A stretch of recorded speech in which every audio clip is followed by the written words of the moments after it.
He's going to get the one kill in that bomb. Coming onto the side. FNX has to stay up. Oh, he gets the triple FNX. Oh my God, what a way to win that round. They don't have a smoke, so this orb is still.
Get your team apparel now at shop.eslgaming.com.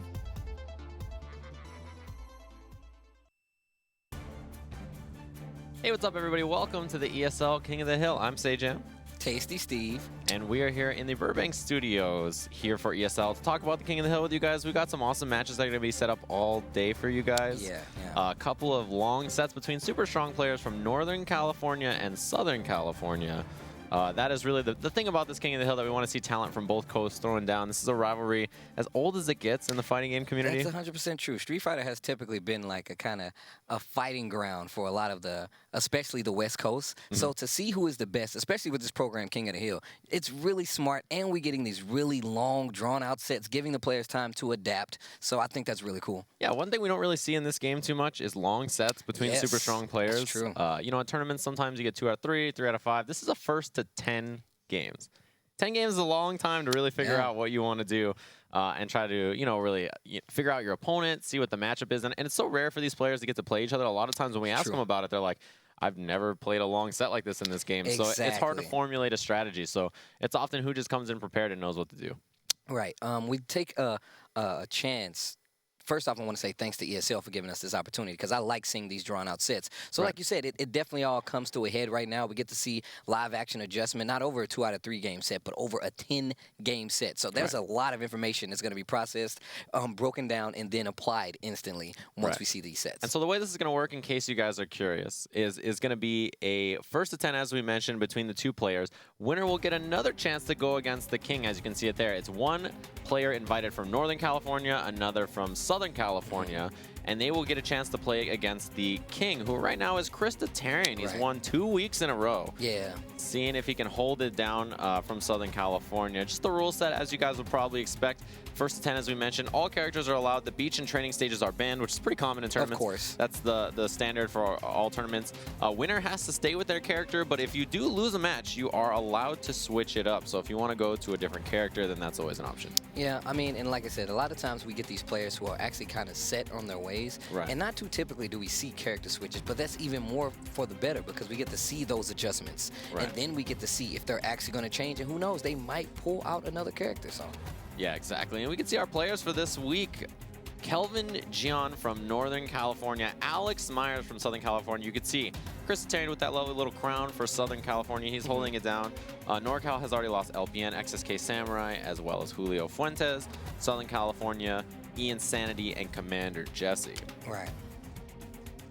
So we've just had a few of these weeks have gone by. We're halfway through this King of the Hill section, and Christitarian's holding it down. Yeah, Christitarian, definitely a very strong set versus XSK Samurai last week. That set was ridiculous, and just watching that, I mean, I'm pretty sure you guys got, a whiff of what you guys are going to get from the King of the Hill today as far as for the foreseeable future. So. Yeah, 100%. And it was just one of those few instances where you got to see something so fantastic. And Christitarian, for winning that set, got himself one of these Controller Chaos TE2s. He got a brand new stick by them. Of course, one of the sponsors and partners here with ESL for the King of the Hill series. Controller Chaos, you can follow them on Twitter over at Controller Chaos, as well as ESL Street Fighter. There's a lovely little giveaway going down on Twitter, so you guys can get one of these arcade sticks yourself. Chris Tarian, of course, claiming one through beating Southern California, or for holding it down for Southern California. And of course, this broadcast is dedicated to Daniel Mobsters Frontera. GoFundMe information, he just tragically passed away. We're not sure on all the details, but he is a valued member of the FGC community, of course, here at ESL as well. And I know a lot of you guys have talked to him, but make sure that you guys go, if you can, and help out with the GoFundMe for, you know, his funeral. Yeah, you can see the link there at the bottom of the screen. The GoFundMe, you can find it at any amount that you guys will have. Is super nice. So yeah, again, super tragic, and we're really sorry to hear about that. So what we're going to do now, we're going to take a look at the brackets and see what we got lined up for you guys. Yeah, I mentioned this earlier. We got that Northern California's Kelvin Jeon on the top side of things. Ronin's Alex Myers for Southern California. The winner is going to get a chance to go against Chris Tarian to get the King of the Hill spot and try to get that $500 prize pool. So, you know, it's going to be interesting to see how these guys throw down in such a long set, this first to 10. And if they have the stamina afterwards to throw down against Chris T, who's been here for a few weeks playing already in this kind of format.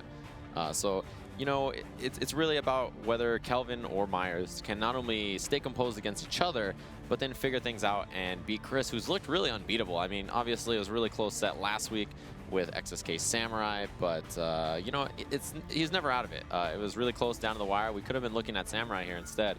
But to, you know, hear about what these players are thinking heading over into the set, we're going to head over to Tasty Steve, who's going to be talking a bit to our competitors. How are you guys doing? Tasty Steve here this week with our competitors. How you guys doing today? Good, thanks. Feel good. So first off, I want to ask you guys a few questions. We kind of talked about this. We touched on it. How do you guys feel coming from Canada Cup 1? Or is there something you learned personally that you're going to apply to this set today? Yeah, I learned a few things, more like mental things, like mental stamina. So, yeah, I'm going to apply that right now. That's really smart. You've been doing really well. And congratulations again on Canada Cup as well as your recent victories. Same thing for you. I mean, this is right after Canada Cup. Of course, you saw a few things, you learned a few things. Is there anything you're going to apply that you've learned, even though you weren't there in attendance? Yes, there are a couple of things. I took a lot of notes, but I'm actually just really excited to play, to have fun and everything. So, but yeah, I did learn something, so I'll try to apply it. I'll do my best. See, that's good. That's what I like to hear. Now, even more so, we don't typically get a first to 10 set versus anybody as good as you two, or vice versa, except for in your own circles. How does it feel? I'll ask you first. How does it feel being able to play a first to 10 set versus somebody as good as this shabby guy, Mr. Ronin's Alex Myers? It's very interesting. I've actually never played in something like this before, so I'm really looking forward to it, especially because people can adapt after, you know, a certain amount of games. So I'm looking really forward to that experience. Okay. Yeah. Same question, sir. How do you feel playing in a first to 10 set versus somebody like Kelvin Jeon? Oh, it's exciting. Like, just like Kelvin, I've never done anything like this before, so I'm excited to play and show everyone. Is there anything specifically right now that you've seen in his gameplay, vice versa, I want you to think about this, that you're going to apply right now? I know this is an on-the-spot question, but these are the kind of questions we like to ask. Oh, I actually didn't study at all. Like, no? I got back from Canada, like, at 10 p.m., so, yeah. Going in blind, okay. Okay. He's pretty good.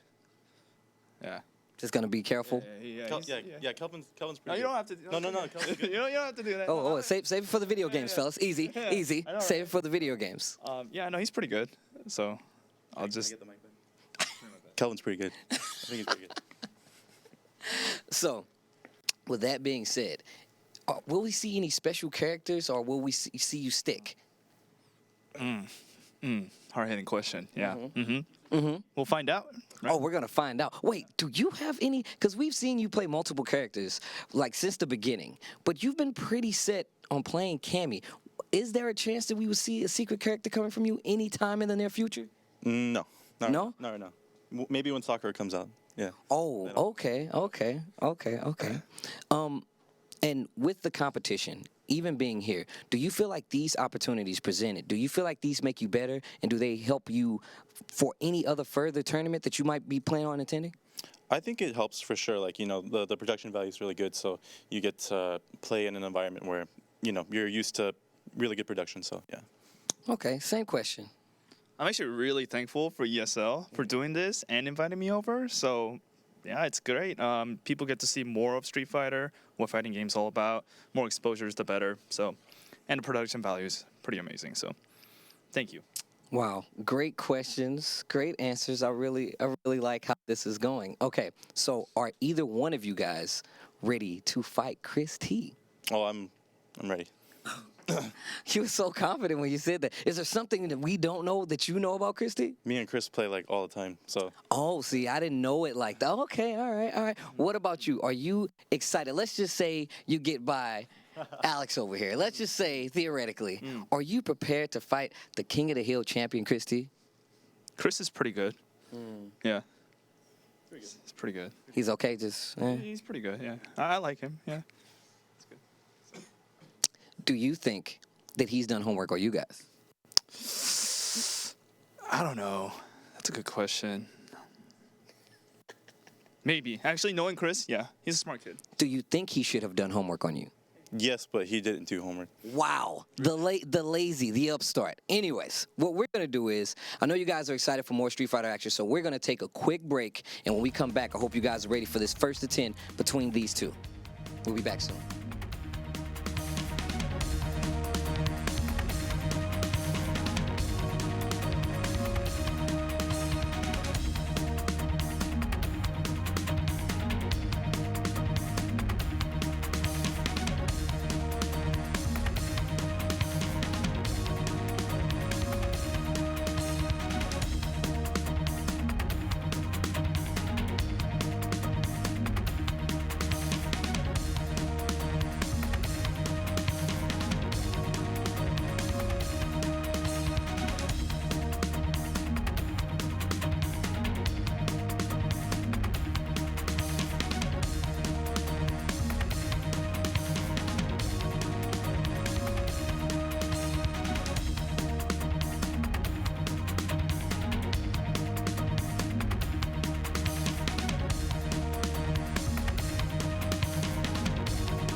Hey everybody, welcome back to the ESL King of the Hill stage jam.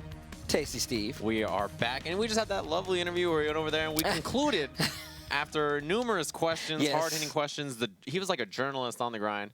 They're both pretty good. They're both That's what we've learned. one of these. They're this right You here. know, Both he's of those all right. players. They're okay. We both feel like they're pretty good.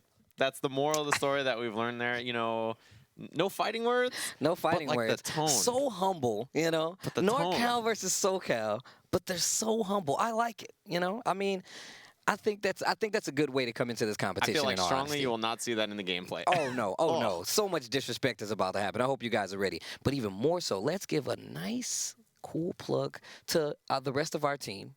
Yes. Ultra Chin The boys TV. back home. Yeah, they were here last week. Unfortunately, they couldn't be here this week. You know, but they're got getting a us. little older, so they can't quite make it out week after week. It's a little tough for James and Davey G. So instead, they have us out here. We'll, of course, be doing the Tuesday show. It Yes. happens every Tuesday right down there at twitch.tv/UltraChenTV, where we talk about all things fighting game. Exactly. Including the exactly. lovely little first attempts we're going to see today. So if you guys are interested in any fighting game action, check it out down there. Four of us will be chatting it up tonight.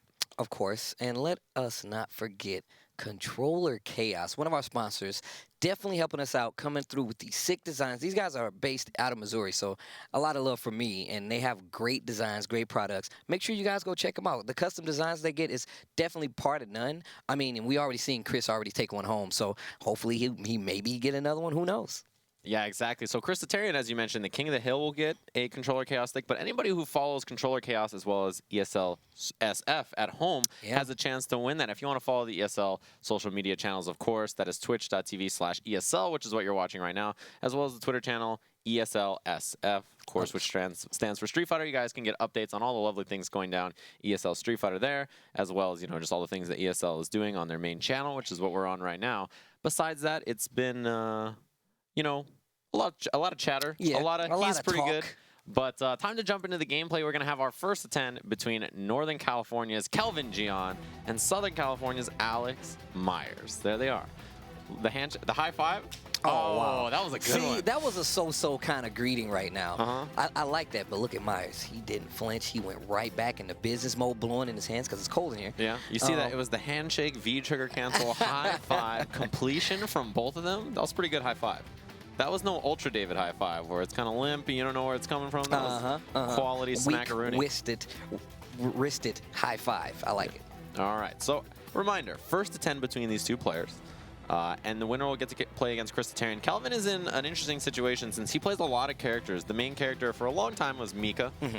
He kind of jumped around with some Fong. I saw him play some Urian earlier. Yeah. He's kind of been jumping around a few characters, but we'll see which character he chooses to go. Birdie as well as one. Birdie, Mika. Yeah. A lot of his gameplay comes from the fact that he has really good, like, footsies kind of fundamentals set up. I like seeing his button placement. Yes. I played him a little bit earlier. I got to see it. He's a bully. He's definitely a bully, 100%. And I feel like Urian is a great choice for him, in all honesty, because Urian definitely has those kind of buttons where it doesn't seem like he's controlling that much, but you're always getting counter hit. Yeah, 100%. And he's that character that can move around with these really interesting options, right? Of course, Kelvin. Player 2 side here with Urian. It's an interesting pick for him to go to. Alex Myers on the left with Cammy. That's the character you expect for him. Right. That knee drop's going to be important. If spaced well, it's pretty safe on block. And we saw right out of the gate that Myers actually used a lot of her low-profiling moves to get under that knee drop and kind of, keep you on your toes. That way you're a lot more reluctant to hit buttons, on recovery as Urian. Urian tried to hit that big fierce, but there it is. Alex Myers with the neutral jump. Nice confirm walk up. Nice pressure. Corner now is Kelvin. But yeah, trying to use the knee drop to get out of there, and Myers sniffed it out. There's the throw tech. What a great air-to-air before that confirmed. Oh, nice neutral jump. Yeah, okay. Triple neutral jump. Oh, wow. He's found out something here, clearly. Yeah, Kelvin's having trouble dealing with that.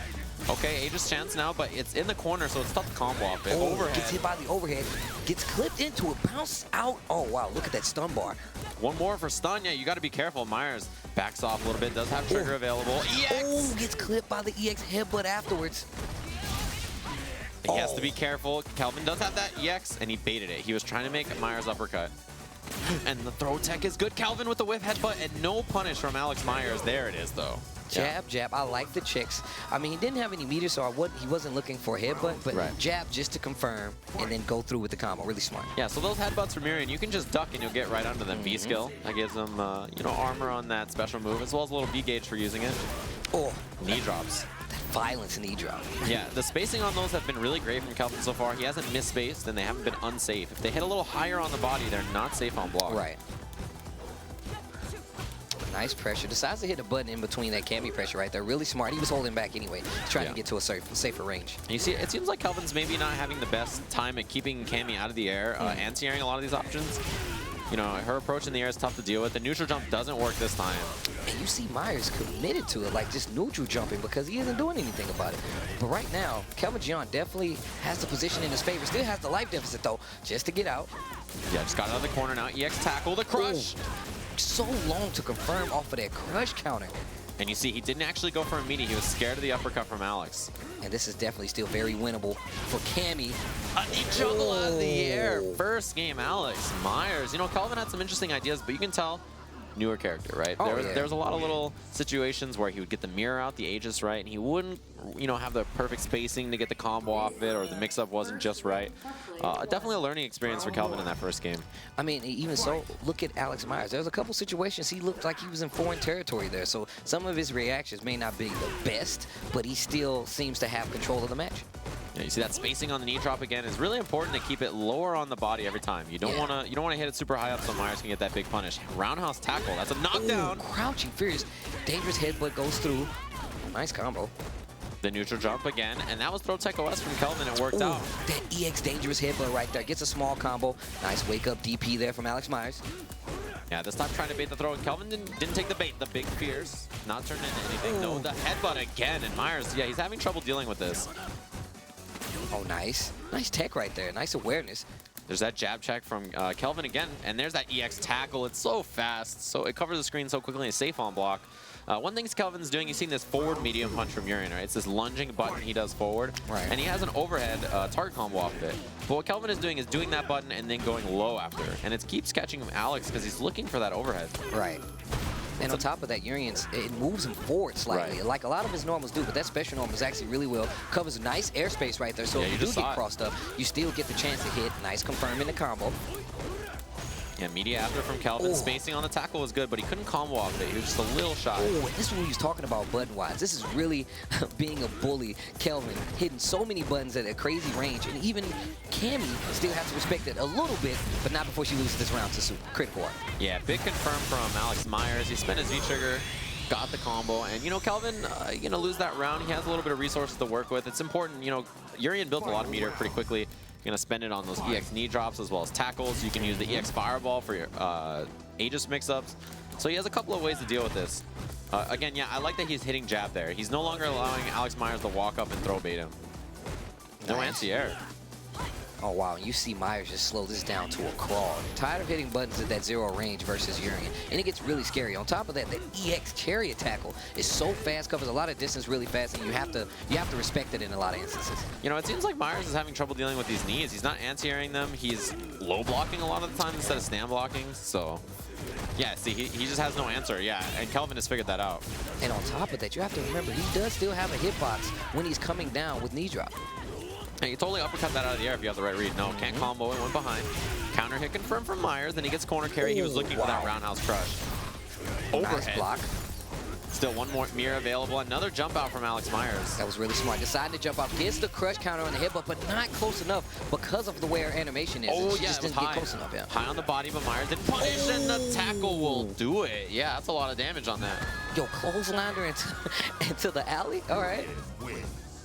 Yeah, Urian, that was really, you know, good surprise tackle. That's the way he takes up space. He doesn't move like a traditional character. He gets around, you know, by whiffing the knee drops, by using the tackle, the EX tackle as well. He's got, you know, the headbutt to move around. So his spacing and the way he moves around is a little different than a lot of the other characters. Oh, B-skill out. Oh, yeah, because he's active. Like, a lot of his move-around options give him, like, actual hitboxes where he actually can hit you and convert. Or just take that knockdown and keep that pressure going. Yeah, he's got moving hitboxes, as you mentioned. That's the way he gets around. It's very funky. It's not like a lot of the other characters in the game. It takes a little while to understand and learn and even fight against. Yeah, Urian, definitely one of the more unique characters in the Street Fighter V cast in a lot of instances.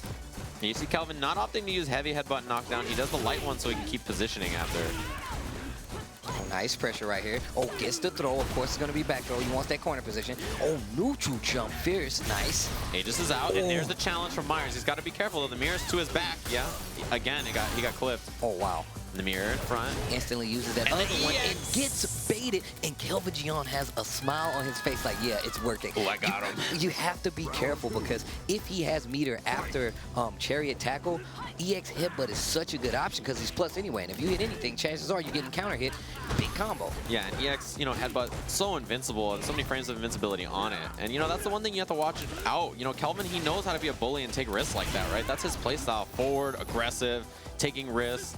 Just making you uncomfortable, and that can definitely happen. In a longer set, it's so easy to become frustrated. Yes, yes. So Myers has got to stay composed and try to keep his game plan and slow things down here. And tackle, yeah. Ooh, nice. That's one of the things about crush counter and so much recovery time right there. And we'll see, yeah, meaty, and that is it. And there's the low you were talking about after. That was really good. Yeah, you see a big smile from Kelvin. Does the V-skill, puts on the V-skill, and then big fierce at the end. And man, we got two different stage endings there for Kelvin, but it's really impressive, his Urian so far, right? The spacing and the movement's really good. He has good conversions. He's making Myers uncomfortable in a lot of these scenarios. Yeah, and you can tell, like, and that's the thing, also another thing about playing these long sets, like you said before, is that when do you know when to pull the trigger on some crazy tech that you figured out? It's really hard. Or even just take a minute and think about it, right? Exactly. Like if Myers just, confirm, he gets corner carry. Oh, nice trade on wake up. There's that standing jab, baits it out. Could have got a correct counter if it was a little faster, but you know. Yeah, you gotta crush that headbutt. It looks a little safer than it actually is. Yes. But you see, there's a couple of times, right? Like Kelvin misses the shoulder and there's no whip punish from Myers, right? Just little things like the knees. Oh, and he is, man, Myers is doing a good job of setting up those throws, but man, Kelvin Jeon is not letting it happen. And then sometimes Myers is afraid to go for the throw because there could be EX headbutt, right? So, that was unsafe, but no button. Okay, clipped him and confirmed. That Good should work. be the round. Yeah, it should be the round, and that was really good of Myers to just be ready. Oh, he's still living. alive. Not yet. Instant the overhead. dirt bag. That's what happens when you're a big boy like Urian. Yeah. Things like that'll happen. He's really tall, as you can see, so that'll happen. But yeah, you know, Kelvin so far, the knees, that's been a problem. It feels like Myers really can't find a way to put this neutral in a position that he likes. He wants to play, you know, this slower whip punishy style and then get to approach with dive kick when he wants, but Kelvin's so mobile and active, he won't allow that to happen. Oh, nice check right there. And I like that Kelvin has realized that there's no answer to the knees, and he continues to go for them. Oh, wow, gets thrown first. Yeah, that throw from Myers was a little early. Yeah, still in blocks, not completely whipped. Nice. Close to this mirror, now he's gonna have it. Kelvin can. Oh, nice neutral jump, no If he confirm. confirmed, that was that. Yeah, but like you said before, he's really tall, so confirming from that height is actually a little trickier. Yeah, exactly. Okay, close to, the media headbutt gets uppercut. Needs to be really careful. I'm looking for a chariot tackle. EX version, there it is. Headbutt, no. He didn't want to take the risk. There's the tackle. All the meter gone for Kelvin, but he gets the round on that. And it's so annoying to deal with because you see, like I said, you want to test or at least check EX chariot tackle. But the minute he has that meter, you start like, maybe I shouldn't because he can headbutt me and I'm in danger. It's so fast. It's such a fast move to deal with, right? Covers the screen really quickly, safe on block. Oh, punish. What a bait. Look how long that recovery is. It's going to be stunned. Yeah, he spent the EX. He can get the big combo here.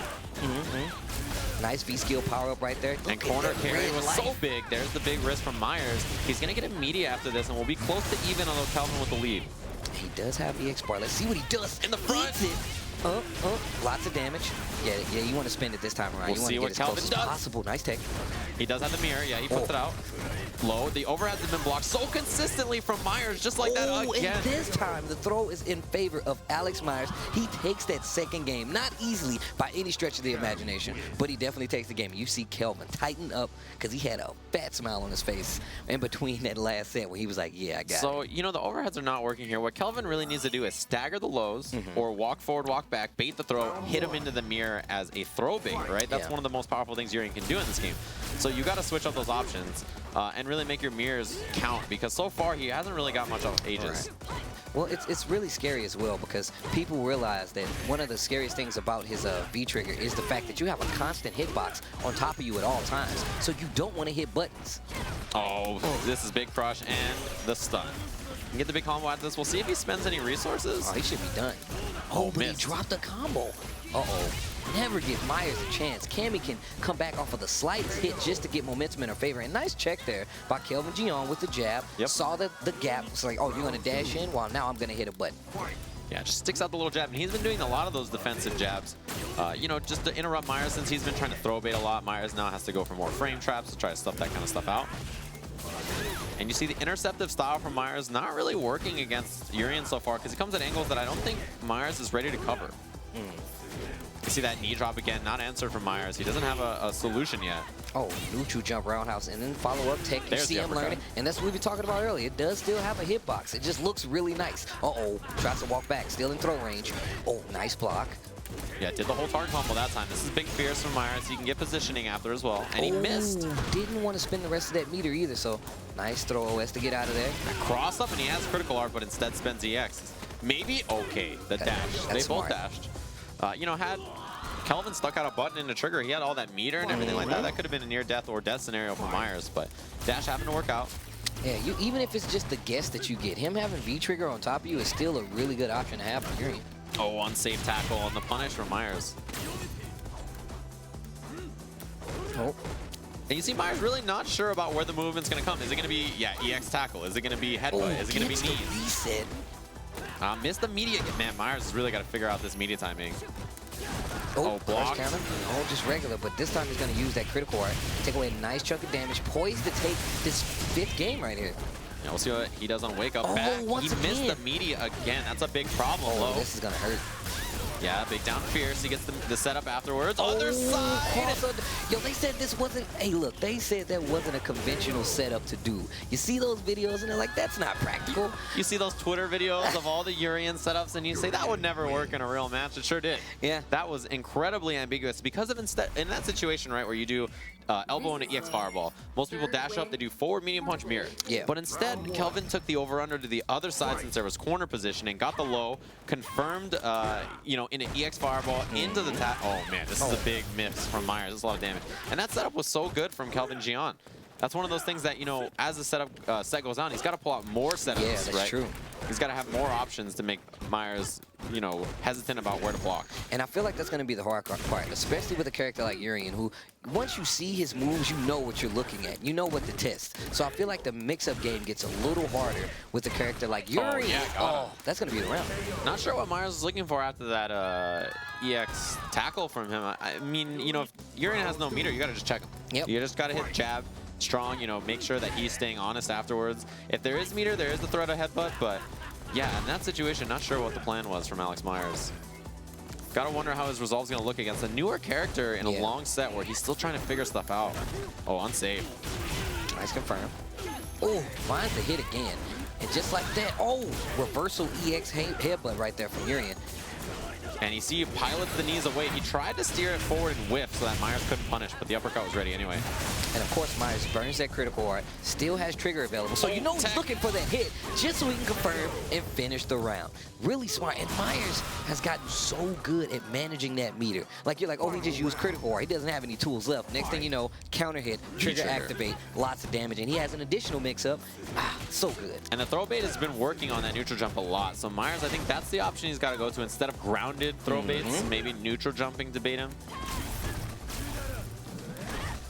Yeah, slow projectile, counter hit confirmed from Kelvin. I can't believe he walked up and did that. Sometimes you got to. And there's the throw. Oh yeah, neutral jump. And you see him play slow. He was looking for uppercut just in case from Myers. Gets the throw. Nice quick tech, what you're supposed to do. Walks into the EX dangerous headbutt, and look at Kelvin Jeon finding all of these hits, and look at the stun bar. Oh, dashed into it. Now this is confirmed from Myers. Big damage, about even things up, and then neutral jump. Sends out the mirror. Oh, that's so cheap. The lows, yeah, putting out the lows. One more will do it for Myers. He's got to be careful, and the jab.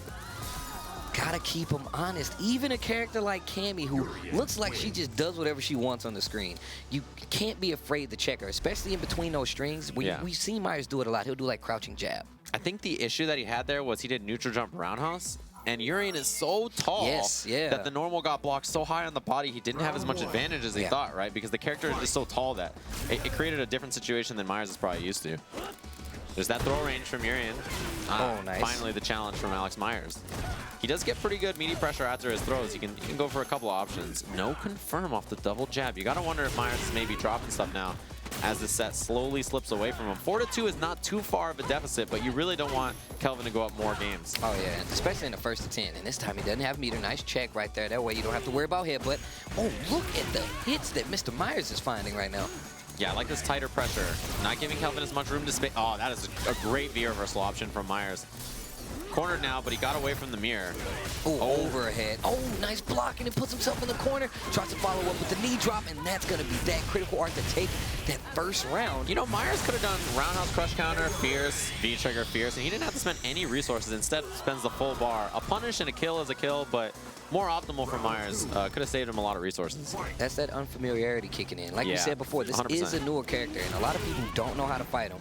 So we're definitely going to see a lot of gray area when it comes to punishes, as well as, you know, positioning yourself. It's just stuff like even the knee drop, you know? I love the normals that Kelvin sticks out. These big chunky normals after he's intercepted Myers a few times and he expects him to walk into it, like that back roundhouse that he's sticking out. It's a couple of good buttons from Urian. Jab check again. Oh, nice target right there. No confirming the combo, though. And see that Urian is so tall, she's landing so high when she jumps in. Neutral jump again, the big fierce. That's counter hit, that's a big combo, so Myers has to be careful. And check right there, even though Urian had meter for the headbutt. Another thing about Urian's headbutt is definitely a great reversal tool. A lot of people go crazy and then they wake up, they're trying to dash in and they get hit by that EX headbutt because they thought you wouldn't do it. And plus it starts out really fast. Oh, confirm. One more for stun. Oh, the Ooh, throw the bait. shimmy. That'll get the game for Alex Myers. Going to put himself back on the board and stop this set from slipping away. One thing about the EX headbutt, as you mentioned, it's not the fastest thing on startup, right? If you meet it with a light button, you do like a jab, you can still block it in time. The real strength of it is that it's so invincible. There's so many frames of invincibility that it just chews through a lot of things, where you'll feel like you even blocked it and you just unblock it. Right. And it's active for so long. Man, it lasts so long when you see the animation start up till the time it hits you. Early start for Alex Myers in the corner already. Counter hit. Got the little confirm off that low medium punch. Oh, it was the right I can't believe idea. she cleared it. Yeah, right idea. Just Cammy got right over it. And the anti-airs have been tough for Kelvin so far, so I think up fireball, not a bad idea. Oh, finds the hit. Not gonna burn it. Use it just to get an extra damage after another mix-up. Burns it early though. And Myers doing a great job. Yeah, walk down pressure now, and the confirm from Alex Myers. He saw the low medium kick hit. Canceled into the uppercut. First round, 8th game. Looking really good at this point. Oh, big jump again. Yeah, there's been a lot of early fireballs from Kelvin and the headbutt bait, but if it whiffs, it's pretty quick to recover. Oh, yeah. Whiff punish. Myers is looking much better in the ground now. It seems like Kelvin hasn't had time to establish stuff like those knees. And he just kept jumping, kept eating those violent knee drops. Oh. No confirm from Myers off the double jab, but he's got corner positioning. And Kelvin is definitely not letting Myers get away with anything. All you see is those constant jab, crouching jab, just checks to keep him honest. Still no anti-airs from Kelvin. He hasn't had an answer to those dive kicks. Confirm EX is available. Now he's going to push towards the corner. Still, mirror is available for Kelvin. He spins it. Nice block. Oh, not Finally the a throw. throw. Crouching throw. Oh, there you go. The reset, and he's going to be able to get tackle. Other side, what a block from Myers. The mirror still available, and the throw will do it. You know, those situations where you just got to block so many mix-ups back to back to back to back to back, and you just can't block them all forever. It gets annoying, especially in a game like Street Fighter where you're like, yo, it's my turn. Like, you really want to hit a button. Street Fighter is the turn-based strategy game of fighting games. Very my turn, your turn kind of game, but in that scenario, it was all Kelvin's turn. Oh. Confirm. And we're not seeing any crush counters. I would have liked to see him save that meter and just, you know, take the damage from the crush counter combo and then go in and probably burn it on that next hit. But as I say this, Alex Myers looking like he's going to get it, and it'll tie things up 4-4. So, you know, as we mentioned, Kelvin, a couple of characters playing Urian so far. Maybe he'll stick it out through the whole way, but he has a few other, you know, choices in his arsenal. So you got to wonder when in the set, if in the set, he will switch characters. And you talked about it. He does play multiple characters. He might have somebody sitting in the bleachers waiting to get called on by the coach, Coach Kelvin. Yeah, but for now, it doesn't look like it's going to be the case. And Myers has adopted from, you know, playing a slower pace reactive neutral to just offense. He's like, look, I don't know what's going on exactly here, so I'm going to turn it into my turn as much as possible and just get this offense in the front. Oh, nice. Same side. Cross up this time. All right. Yeah, mix up from Kelvin. He put himself in the corner to do so, but the back throw is going to reverse things. Needs to be careful.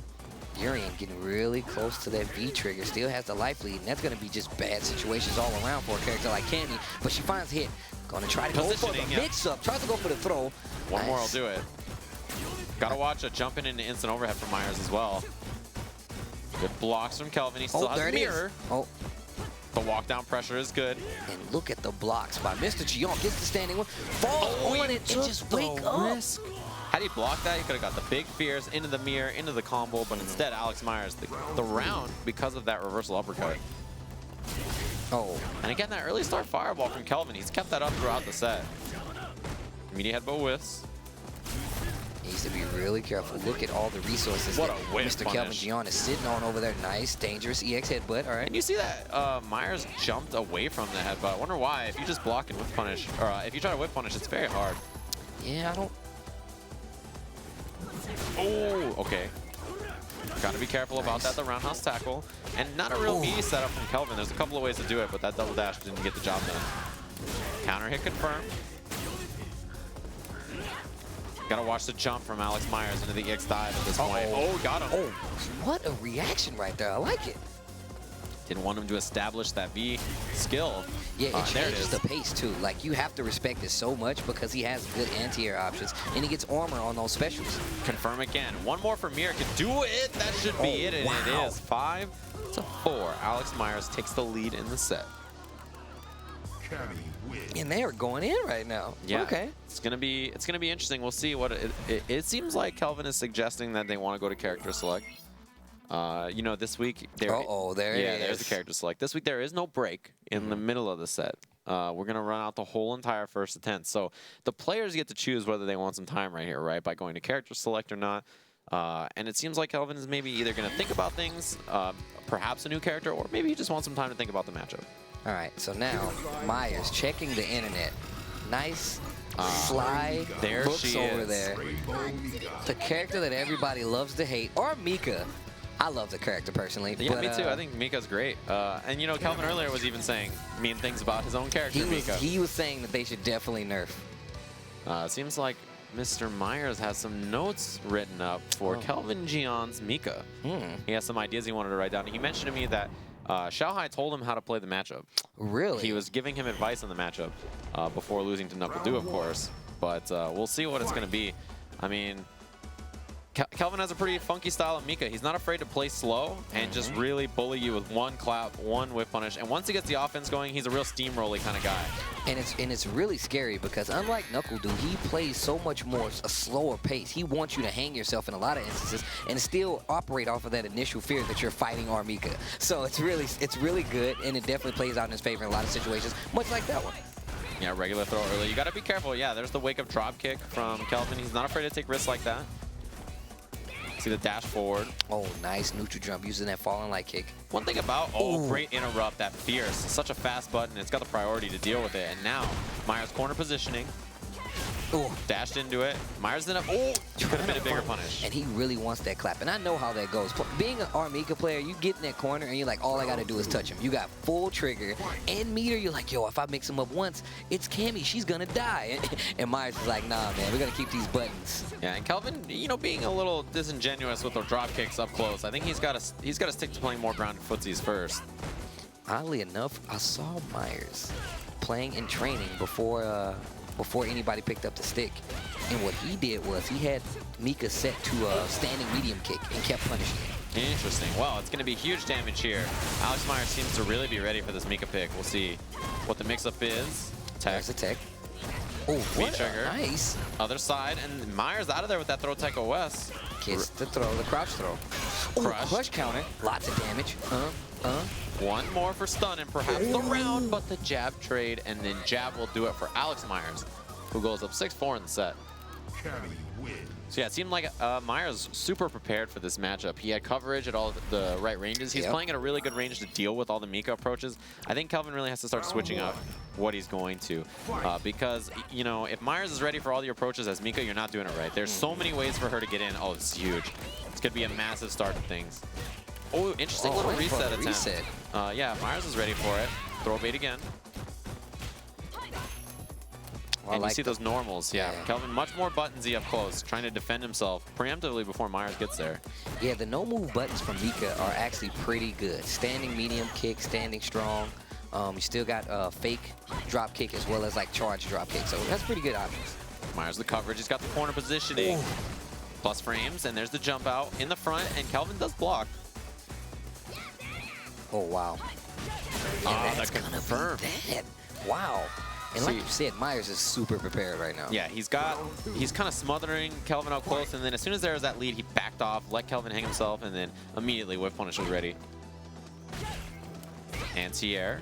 And the throw bait again. It just wasn't on time, but it's, you know, Myers has the right ideas. Oh, gets the walk under. Crouch throw again. And that's one thing about Mika. When she gets that crouch throw, it says a lot about your opponent because that's a special animation that you only get when the opponent is crouching. Right. And she gets a wake-up option off of that, too. She gets a nice meaty setup. So. Great reaction again from Myers. He stuffed a lot of those drop kicks. He still has full V gauge available. You can see the buffer. Yeah, he was 100% prepared for that. That's what that input was about. Back throw. One more will do it for Myers, but now positioning for Mika. Ooh, nice neutral jump. They trade, though. Yeah, delayed. You see him jump back? He was expecting a V reversal from Alex Myers. Gets the cross under, stealing it. There's a throw. Cammy can chip now, though. There's no V gauge available for Kelvin. Yeah, he's got to get out. He couldn't find a way. Maybe he could have tried his own critical art to try to get through with the frames, but yeah, that situation, there's no way for you to avoid it. Even if he did have V gauge, one hit critical art, you can't V reversal that. And on top of that, you have to remember, like, Kelvin walked into that range. Had he stayed back a little further, he might have had a little more time to react, but he actually walked up, and his back was to the corner. Yeah. Well, Cammy's back was to the corner, so just made it that much faster. You can see Myers walking up and really stuffing a lot of the options that Kelvin has to get in.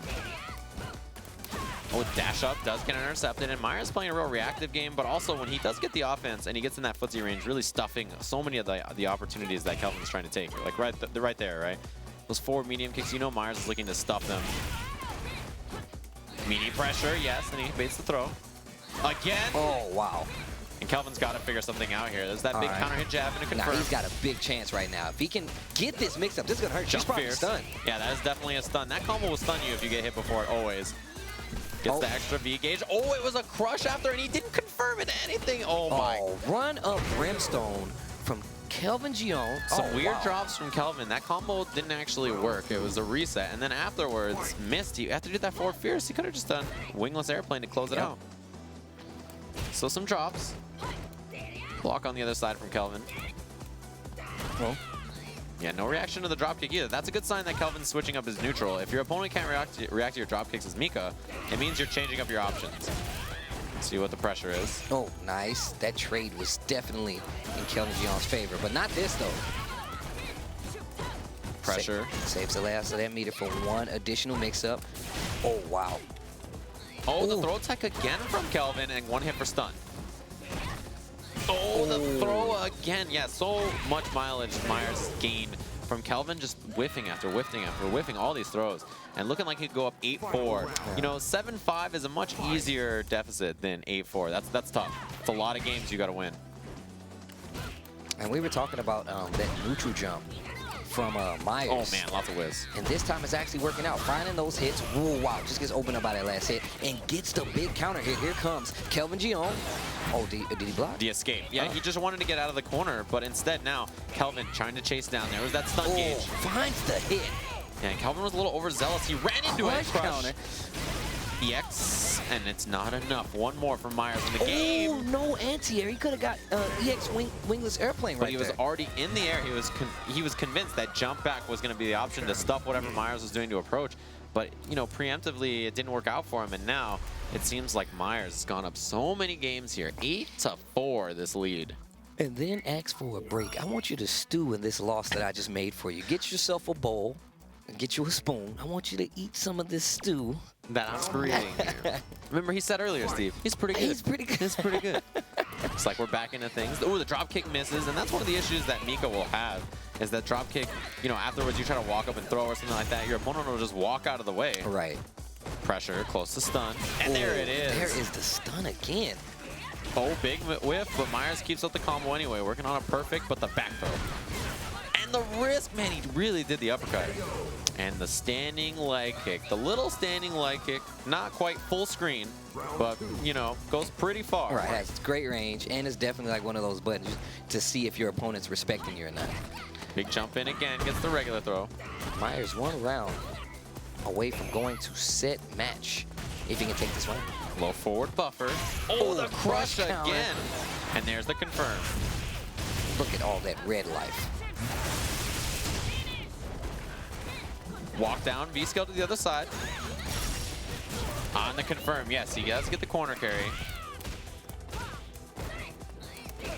Anti-air, oh, it stays in the front, but good block from Alex Myers. Not quite the round, but real close. Good block from Kelvin, and the throw again. I think when you look back on the set, the real big issue here is gonna be that throw attack from Kelvin Jeon. So many times he had this defensive positioning and just really wants to go for that throw attack. And it's worked out a few, right? Because Alex Myers had some whiffs. Yeah, that's true. On the media timing, but really, it's been killing him in this set. And this point right here, this match is well, basically the last match of the set if Kelvin Jeon doesn't turn it around. Yeah, this is match point for Alex Myers in this first to 10. Kelvin really struggling to put together anything here. And I felt like he was doing a little better with Urian because of that unfamiliarity. Like, I felt like he could have got a lot more mileage out of using Urian in a bunch of these situations. Yeah, it seems like Myers was figuring it out, but obviously this Mega pick he is too prepared for. Confirm again, Myers locked down in the corner. And there's been no anti-airs from Kelvin, from either of these characters, really. And Kelvin just does not want to spend any meter either. Like, he has resources, but there we go. Spend some of that meter, get those situations. Oh, wow. That's been so many times. Myers' MO really, I think, and not even just this set, but in general, is first knockdown uppercut. You knock him down immediately, he takes advantage, does the uppercut. And Kelvin wants pressure. And he's got him scared. You see that time Myers didn't uppercut. Oh, gets the crush counter, gets that extra hit. Nice forward hard punch right there. Oh, gets the jump in. Nope, didn't find the hit, but cancels right in a critical art, and this is going to give him the life lead. Now he gets positioning and knockdown. Tried to bait throw again. Oh, finds the hit. No confirm this time around, though. And the juggle out of the air. One more will do it. Alex Myers just needs the throw, and he takes it 10-4 over Kelvin Jeon. And we saw before that he was doing so much better with Urian, even with the normals, the way he was checking, whatnot, et cetera, definitely worked out more so in the favor of Kelvin in the situation when he was using Urian. But once he switched, like you said, I think he was feeling so much better about the matchup. Yeah, I mean, that was just a tough set for Kelvin Jeon. It feels like it really snowballed out of his control as soon as he switched from Urian. He had a game or two that was okay with Mika, but man, Myers was totally prepared for the whole situation. You can see he's going to move on and play against Christitarian. Another SoCal versus SoCal battle to see who is the king of the hill. So far, it's been nothing but Southern California. Who's still going to be king of the hill again for the third week for sure. But it looks like we're going to head over to a little interview in a second here with Tasty Steve to get some thoughts from Kelvin after the match. Tasty Steve here. I'm here with Kelvin Jeon. How are you feeling? I know it was hard, but how are you feeling? Not good. So why did you switch from Urian? Alex was he was catching up. Okay. So yeah, like I kind of try to take advantage of the whole, it's a new character, he's not familiar with it. So that only goes so far, right? And then he started catching up, he started doing spacing, he started doing all these character specific things. So I'm saying, okay, I'll switch. But yeah, well, that's what I switched. So I saw in the match, he was doing a bunch of neutral jump. He was doing a lot of neutral jump to try to bait you to hit a button. But we saw that Urian's hitbox, like he's so tall that it messes up the timing. How did you take advantage of that in your set while you were playing him? Yeah, he did he kept doing neutral jump to try to bait you out to do throw. And he just kept neutral jumping. But Urian's so tall that it hit like on the top of his head. So it gave you a little extra time. So what did you use that time for? I just I just wanted to hit him, to be honest. But I wasn't really aware of that. I know he's really tall, so people do mistime a lot of things. So I am aware of that, but not that specific. He also wasn't too used to the crush counter possibility on the headbutt. Yeah. Were you aware of that once you saw that he wasn't getting full punish? Yeah, no, I was aware. So I just wanted to take advantage of it, but that only goes so far, right? Yeah. That's true. So then we saw you switch to Mika. Yeah. What led the change for you to switch to Armika? That's my go-to main character, but yeah, that's why. I mean, she's really strong, and I'm really comfortable with in tournament. Or I thought I was, but my Mika's horrible. So yeah, it's pretty bad. Your Mika's, it's all right. No, it's pretty bad. Yes. How do you feel about the matchup itself, Mika versus Cammy? Just curious, inquiring minds.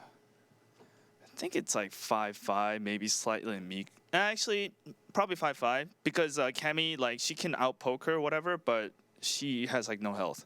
So once Mika gets in, it's just not fun. Right, and she has a TP, but it's not fun. Is there anything that you took away from this match? I have so much work to do. I am so behind. I don't know, man. I have to reevaluate a lot of things. Yeah. It's okay. It's all right. I mean, you did a great job. I want to get Alex Myers in here as well to see if I can do an interview. Any parting words? No, not really. You did good regardless. You did good regardless. Well, we have Alex Myers, who will be fighting Chris T. How are you feeling, sir? I feel good. Coming off Canada Cup, I feel really strong. I really didn't expect Kelvin to pick Urian. That really caught me off guard. He beat me 2-1 initially, and then I think he got the fourth game, but I started to pick up on his habits. I realized he's not too comfortable with Urian's neutral yet, so I realized I should try and play him, and then yeah. So we were watching, and there were a couple of situations where you were unfamiliar with, like getting the crush counter on his EX Dangerous headbutt. Were you aware of that? Because I see a couple times, like you got out of range when you tried to punish it, and then you said, "Forget it, I'm just going to take the smaller punish." Yeah, so if I block it really far, I learned right now that I can't do the hop kick punish. I got one hit every time, and if I did crouch strong that far, it would have whiffed. So what I would need to do is dash forward after I land roundhouse. But I was so uncomfortable while I was playing Urien that I was kind of on tilt. So I was like, I'm just gonna do what I know, because that was the first Urien I've ever played. Like I've only played like an Urien online or something like on rank just randomly, but besides that, I have no Urien experience. Well, it kind of showed, but you made some really good adjustments in a lot of situations. Like I was talking to him about, you were trying to fish for that neutral throw while he was there, so you just neutral jump to get out of it. Or is there anything else specifically that you noticed, since this is your first time playing Urien, was there anything else that you noticed about that just Urien himself with versus Cammy? How good his throw mix-up is. Like after I block an Iggy's reflector, he was just catching me like every time. Like I kept trying to block low, high. Like he noticed I just kept blocking them, so he started throwing. I thought that was really smart. But the reason why I was neutral jumping so much is because early on the set I noticed Kelvin is not comfortable on defense, so I just started to bait his throws. Like he refuses. He really refused to block, and I think that's why I got in so badly a lot of times. Yeah, if you just take the throw on Cammy, it's not too bad. Yeah. I noticed that you're a lot. I don't want to give away any of your strats, but you're committed sometimes to doing like stand-up jab, just to make sure that they're staying honest, not trying to do like crazy stuff. Like you'll get a knockdown, you will walk up, crouch jab to try to get that confirmed. Is there any specific reason? Is it player specific, or is it just something you do yourself? I guess it's just something I do. Like I'm just fishing, I guess. Yeah. Well, with that being said, what other things would you say? What advice would you give Kelvin to let him know, like in that matchup specifically? In that matchup, Mika or Urien? Mika. Mika, Kelvin knows how to play that match. I just think he's been playing. I could tell he was so much more comfortable with Urien right now, because it looks like he's been grinding Urien. Maybe he lost having fun with Mika, and then he devoted all of his muscle memory to Urien. Because when I played as Mika, everything looked really uncomfortable with Kelvin. And they also nerfed Mika's clap, so she can't auto confirm anymore. So it looked like he was having trouble like getting me with the whip every now and then, But besides that, like just relax on defense and stuff, like that would help a lot. Yeah, your pace definitely slowed down a little more when you once you got control of the match, especially when it switched to Mika. Your control went through the roof. You were doing a lot more like precise normals, a lot more jumping to get out of range, and a lot more situations like that. Is that just Mika, or is that just you looking at him playing the matchup? It was mostly like what I was getting from Kelvin. When I play someone, I'm trying to download them. I'm not trying to it's not like it's mostly not a character specific thing. It's mostly like, I feel like this game is more, you're playing the player than you're playing the matchup. So yeah. Hey, that's a good place to send it out on. So what we're going to do, we're going to get you prepped versus Chris T, last week's King of the Hill winner, and we'll be back with more Street Fighter V at ESL after this break.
He's going to get the one kill in that bomb incoming onto the zone. FNX has to stay up. Joe, he gets the triple FNX. Oh my God, what a way to win that round. They don't have a smoke, so this over still. Oh, look at that.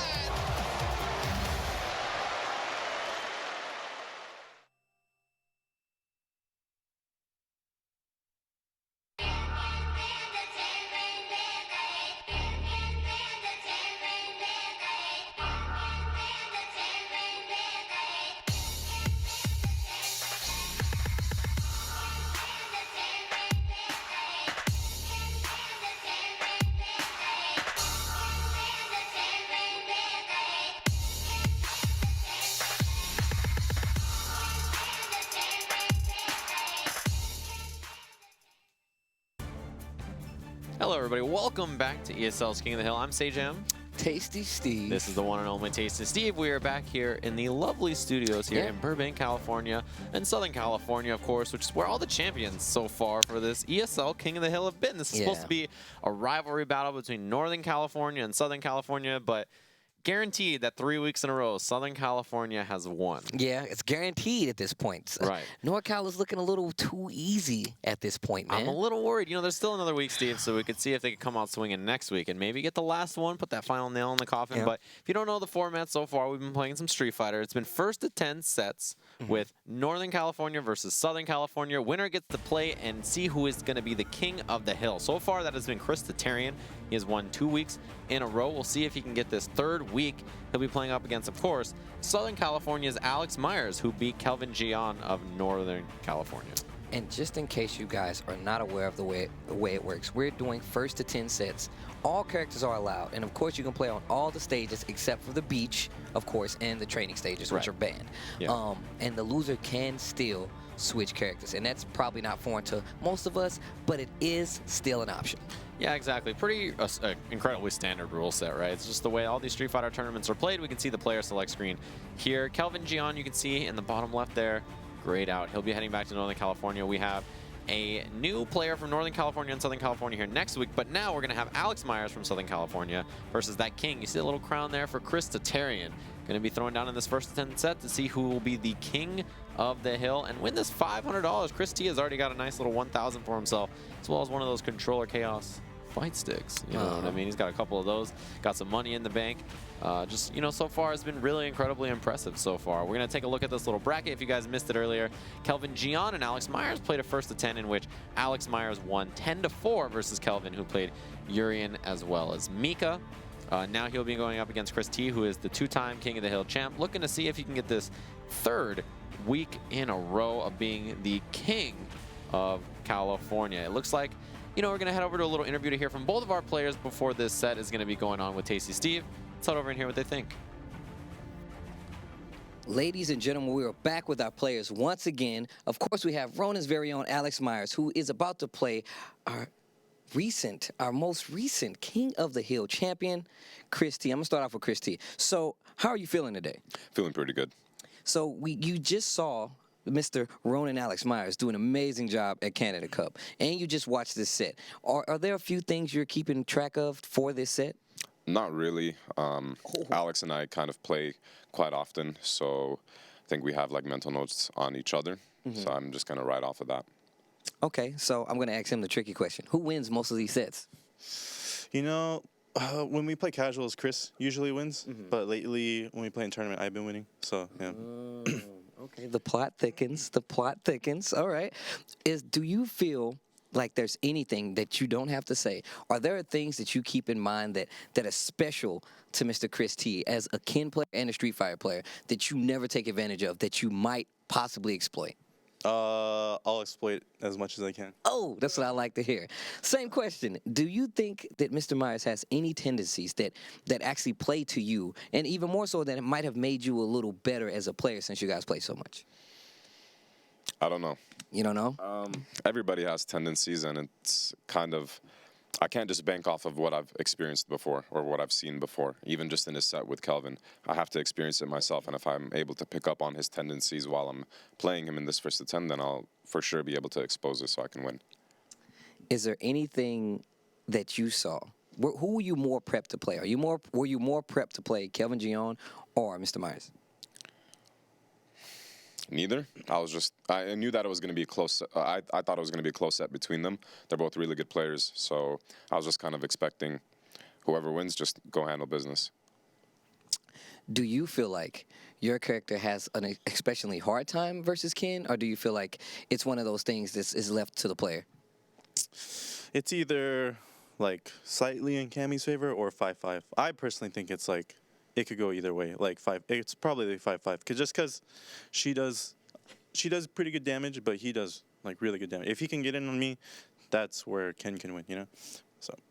Same question. Do you feel like Ken does any better versus Cammy? What's your thought on the matchup? I think it's in Cammy's favor. There's no doubt about that. And I think that because Cammy controls the neutral, Cammy also has a lot of damage once she hits Ken. I was actually watching my match versus Myers. I watched the one round. I think it was last night before I went to bed, and he hit me once, and I got stunned off of like a stun combo or V-trigger. And however, I do think that it fluctuates because of the fact that Ken does a lot of damage and Cammy has low health. So I do look forward to hitting Cammy whenever I do. It's just that getting past the mountain of getting through her normals, and Myers doing a good job of controlling neutral.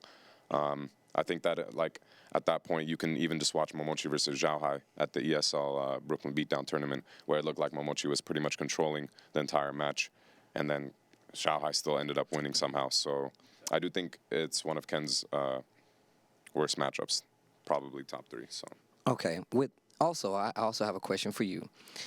Being that you've been in these situations where you've been playing in a lot of tournaments, who do you feel like has been one of the problem characters for you overall, just stemming from what he said about the matchup? Birdie. Birdie? And I don't like Mika, so. Okay. All right. So let's just say either one of you switch characters.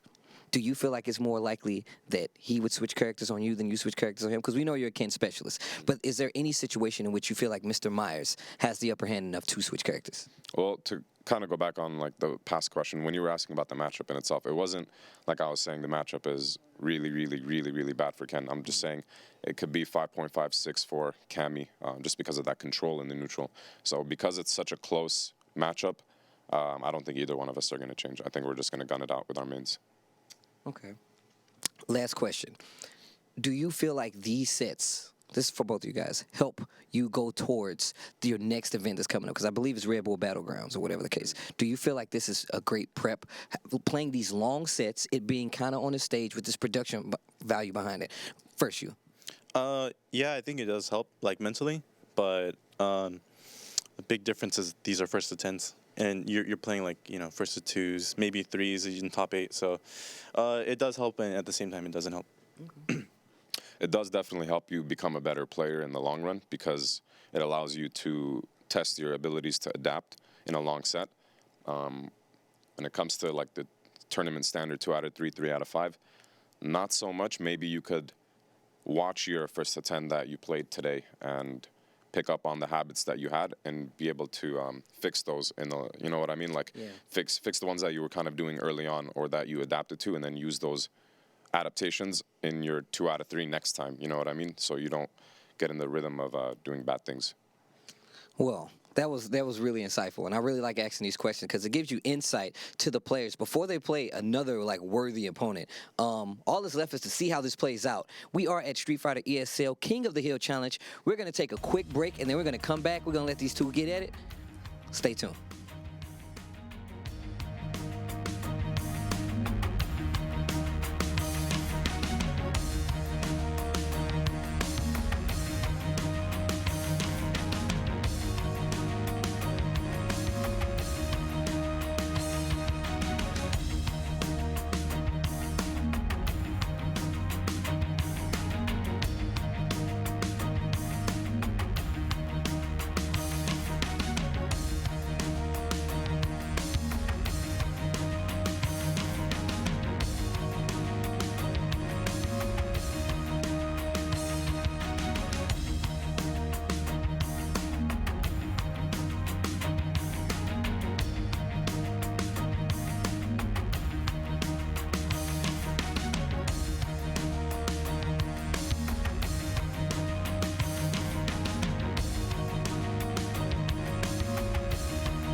welcome back, ladies and gentlemen. We are here, ESL King of the Hill.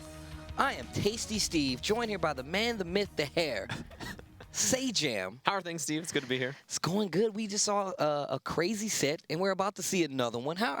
What are your thoughts on this? I think this is going to be a really awesome match. You know, we saw last week at Wednesday Night Fights. Yeah. These two played in winners and grand finals, and Alex Myers gave a little beating to Mr. Chris Tatarian. Yeah. It was a pretty convincing couple of sets for Alex Myers. And, you know, I feel like when we've seen them in the past, you know, when Alex Myers won his first Wednesday Night Fights ever, Right. he beat Chris Tatarian in the grand finals. This is true. As they mentioned, you know, they play each other a lot, so comfortable with each other, maybe play a lot of casuals. But it seems like the tournament results have gone to Alex Myers in those shorter sets. We'll see what this looks like in a long first to 10.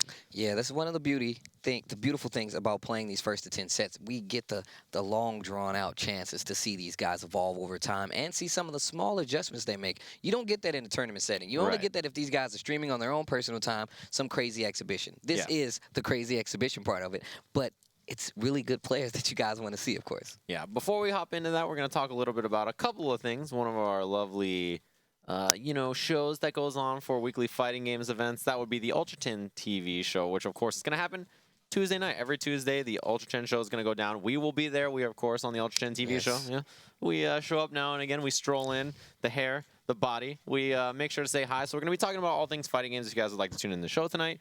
We'll be, of course, talking about the ESL set that you guys are watching right now and who is the king of the hill for a third week in a row, SoCal.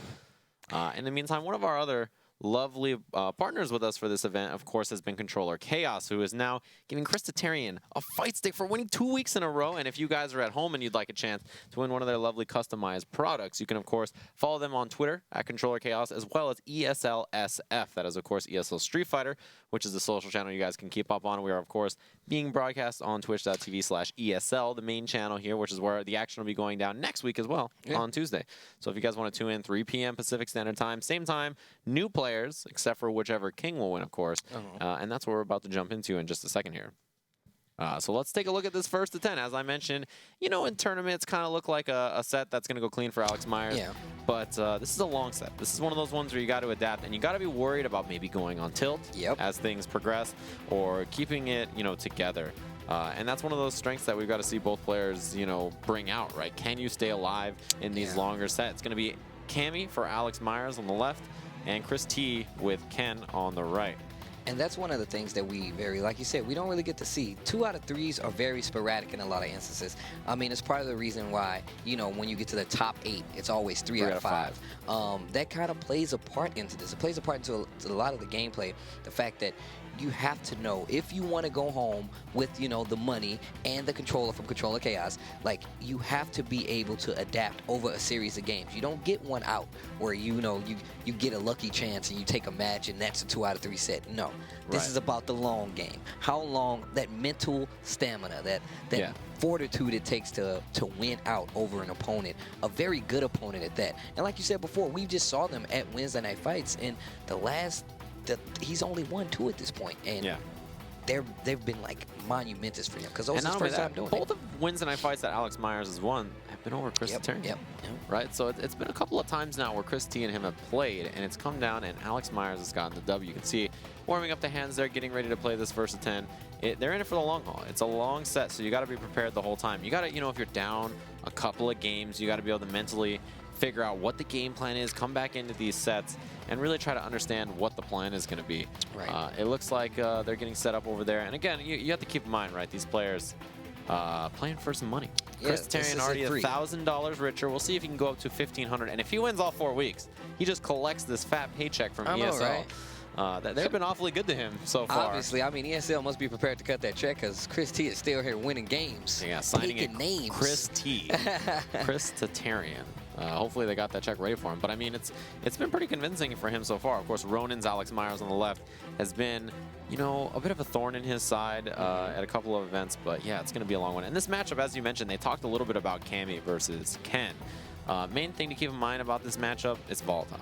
Yeah, it's really scary. It's kind of scary on both ends. I think, more, in my personal opinion, I think it's more scary for Cammy because of the way momentum can work. I feel like it's so much scarier for her because if she gets that life deficit, she's working twice as hard to get back in. Yeah, she has control in the neutral, right? She can control the way the pace of the game is going, but pace is not everything until you get knocked down, right? Pace is so important, being able to establish neutral, you have the dive kick to approach, all these options. As soon as Ken establishes offense or he finds that one opening, the damage output is so incredible. And in a matchup like this, especially where Cammy has lower life, it's going to be really scary. So Chris Terran Ken, you can see, big. This is big damage. And corner carry already, that's the strength of Ken. He can take you from, middle of the screen or even the other corner and go to, anywhere on the screen. He can just carry you across, and that's so dangerous. See, the corner is quickly approaching for Cammy. And you can see the great neutral here on display from Chris T. He's doing, look at how he's keeping her at bay with just normals. That standing roundhouse, crouching medium kick, crouching strong, and there's a back throw. Yeah, one thing you got to do, keep in mind, that's unsafe. Yeah, got to be a punish. He misses it. This is a big chance for Alex Myers. He can get EX after. Just about tied things up. Unsafe, but keeps it safe with the V-trigger pop. And you see Alex just opt out, go for that throw OS. Yeah, good defense from Myers. You can see he's controlling the neutral a lot better now. Not as many buttons, not running into Chris T. That was unsafe. And now, big chance for Alex Myers. I can't believe he didn't hit a button right there. Yeah, great defense from Chris Terran. He was, what a reaction! Fireball. Didn't even think twice. And this, I was actually just wondering, I'm like, man, he's playing at this footsie range where he can get clipped in the EX anything, and then you see why. Yeah, immediate reaction time from Alex Myers on the EX uppercut. Keeps the combo up after, and there's the whip punish. Myers' neutral game is really strong. You have to be careful if you're Chris about what the approach options are. Crushed out of the air. Reset. Nice crush counter goes for the reset, like you said. Nice little buffer off that light kick. He's got the fake. One more for stun. Does he risk the uppercut? He does. Throws out of range. Now Chris still with the lead, but not by enough that he can sit pretty. Alex Myers, lots of resources on deck. And you automatically see he goes back to this very slow pace, but just slowly inches back into that neutral range where Chris T had so much control. Like, what a reaction, but the back throw still full meter for Alex Myers. Chris Terran's got to be careful. He needs this V-trigger makes up to work. Got it. It was a confirmed uppercut into CA. It's going to be close. Okay. Oh, he can chip, but the air reset is no good for Chris Terran, who was down in that first game.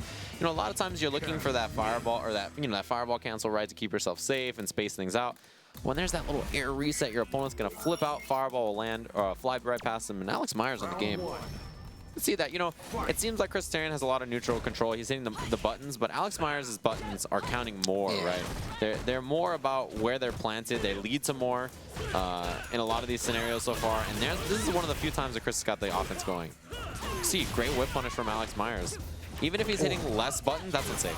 Even if he's hitting less buttons, the buttons he hit are they're right on the mark. Yeah. Crush counter. And he's going to get the stun right now. There you go. Push that body to the corner. Get a nice combo on top of that. Look for the reset. Late dive kick. He still keeps up the pressure. He has one bit of V gauge left, so he can do one more dive kick or drill.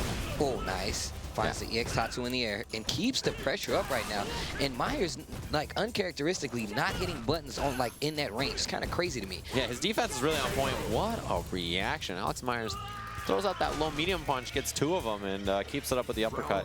Now, looking like he could take another game here. Myers is really playing this so well. He's establishing neutral game punish on the uppercut. Oh, man, he's got it figured out. One more for stun. He's got to watch out. Chris Terran's got to be careful. That stun gauge is still there. Whip punish. Oh, nice. Jumps out. Oh, wow. Just backdashes and punishes that dive kick. Great reaction from Chris on that. Okay, he gets the buffer. Critical art's available, but he's not going to spend it just yet. Yeah, now, any hit will do it. You see Myers with the backdash? That backdash, buffered. If there's any kind of fireball from Chris T, he's going to get the critical art. Speaking of buffer, crouching jab goes right into super. Oh, that was crazy. Yeah, sick little low strong, gets the V trigger, keeps it up. Not going to be enough, though. Myers can do the uppercut critical art. And he just dashes in there. Oh, walks into it. And he was thinking that Alex Myers wasn't going to do it. Yep. Alex Myers, all about the double tap. Just like you got to be ready for that. Yeah, boop, boop. He stuck out that crouching fierce, and then afterwards, Chris T saw it and said, I have space to walk. I can get up in your face as Cammy. And Myers, he stuck out a button. He said, no, this is my space. I'll fight for it. I'm going to contest it. Right. And because of that, Chris took a couple of those, and now it's 2 games Myers. Yeah. See if Chris can maybe adjust and get back this control in the neutral that he wants. So missed. Oh, nice. And I say this is first to 3. After the first to 3, I feel like we're really going to see a lot of the adjusting happen. So this is a good match all in all, no matter what. But once this third game hits, like once it's done, I feel like we're really going to see the growing start. Only because I feel like that's when the mentality kind of loosens up for most people. You just get out of that, okay, I'm playing a tournament kind of format. Punish from Myers. He's got corner positioning, V-triggers ready. You can see him just playing slow, right? He's not going to overcommit. Pretty safe offense. Oh, wow. Now a chance Wake for up, Zarian. goes right in the target, gets the Hurricane Kick, baits the DP, and takes the first round of the third game quite convincingly, too. 64 seconds left on the clock, and it was definitely about that range that he was definitely testing earlier. This time, he just, you know, made sure he put the nail in the coffin. Whip punish from Myers, and he gets the corner carry from it. Unsafe, but yeah, he used that EX Fireball to make that target combo from Ken safe on block. Oh, back throw. Yeah, there's corner positioning from Myers now. He trades 1 EX bar for that V reversal from Ken. That's a pretty okay trade to take if you're Chris. Oh, wow. Just reaching right now. Yeah, Finally really. lands the hit. Gets the target combo. No confirm. Tries to go for the jump in. Gets the throw. And Mr. Chris Tatarian definitely has corner pressure on his side right now. You see that V-trigger pop from Cammy. Oh, what a block. Low forward into critical art. Great Lots punish. of damage. Yeah, Chris got a nice positioning for himself too. He's still got you know, space to work with. And once again, we saw that test. We saw him test that range again, and Myers is like, nah, son, you gonna respect me. Yeah, you have to respect that range. He sticks out that low jab. It's counter hit, so he gets crouching medium punch after, and that's where that big damage comes from. And Chris is really trying to occupy space that he hasn't earned. He has to establish these frame traps and really make Myers feel bad about it. But you know, Ken has so many situations where he puts himself at negative in his offense, right? Where he's no longer at advantage. So creating those situations is hard to do. Yeah, I feel like you just have to wait long enough for him to mess up a string and not actually be safe or have the advantage. I think that's really good. Right. Myers, you know, he was looking like he might go lose the game there, but much better in that round. See the delay from Myers just in case there was uppercut. And he spends this V-gauge early. I think that's not a bad idea since Cammy usually will get 2 V-triggers in one game. And it's really scary in this situation because a lot of times versus a Ken, you always want them to spend all of their V-triggers so they never get that chance to get that cancel and you stay on the offense a lot. But even still, with the defense being played, that should be dead. Yeah, it is. Wow. That was a big risk from Alex Myers to take with that little life left.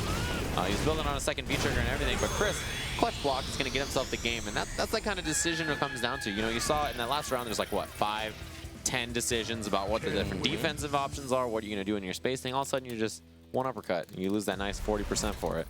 Chris Tatarian puts himself on the board. So 2-1. Yeah. Pretty close set so far. There's been a lot of back and forth in that second game. Oh, the interrupt.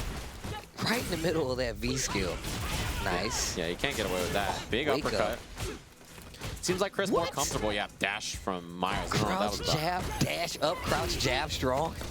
Yeah, he's really he's playing the offensive game now, trying to pull out some tricks, and Chris T with a good answer. Oh, nice push right there. Gets that light kick Tatsu. Nice push to the corner, and you see him get into this range and just start down backing. Activates, more back. Yeah, Myers missed that confirm off the V-trigger pop. He tried fierce. It could have been crouching medium kick. Oh, nice. And now you see Chris Tatarian playing that respect game, actually willing to back up, and the life is a little closer as a result of it. Yeah, you see those back dashes from Myers. Still looking for critical art. He's got that full gauge. So Chris Tatarian can't be too antsy with fireballs or any buttons as Myers can get a whip punish. Oh, wow. He was looking for fireball right there. Chris T didn't take the bait. Takes the chance, has that V-trigger activated. And we talked about this before. This is a goal. My God. What? Sick defense from Myers. He really cannot eat one of those crouching medium kicks from Chris right now. He'll go straight into critical art, so he's got to be careful about that button. That one. Yeah, that's the one. And look how close Myers is playing. And he didn't seal the deal. Definitely had the hit. And you know what Chris T is looking for. You know what he's looking for. Oh. Now spent the bar. The walk up through. This dude is crouching right in his face. This is what happens, right? Because Alex Myers is establishing the neutral, he's whiff punishing so many buttons. Now Chris is sort of getting a little worried about hitting buttons, and because of that, Myers buys the space to walk up and throw in his face. And did you see Myers just do that crouching fierce, and he blocked it, and he was like, you're not going to hit a button, and he walked forward, and Chris is like, no, I'm not that scared. I'm definitely about to hit a button. Got a challenge. Close to stun is Chris Tatarian, and full gauge still for Alex Myers. Critical art on deck, and at this point, it's going to be close to kill. Just raw by itself. And if you get some combo in front of it, it's going to be a lot. There it is. Critical art's on deck, and he spends it. Lots of damage. living. We'll see if what Chris does on wake up. There's just the bait from Myers, just in case. Yeah, that was a really good bait too. Yeah, Dash walk up, up, back throw. dash. Ooh, nice. And that's what happens, right? We saw Myers, he walks up and throws, right? Now this time he thinks, all right, I'll walk forward a little bit. Chris is gonna think I'll walk up and I'll take up space with this big medium kick.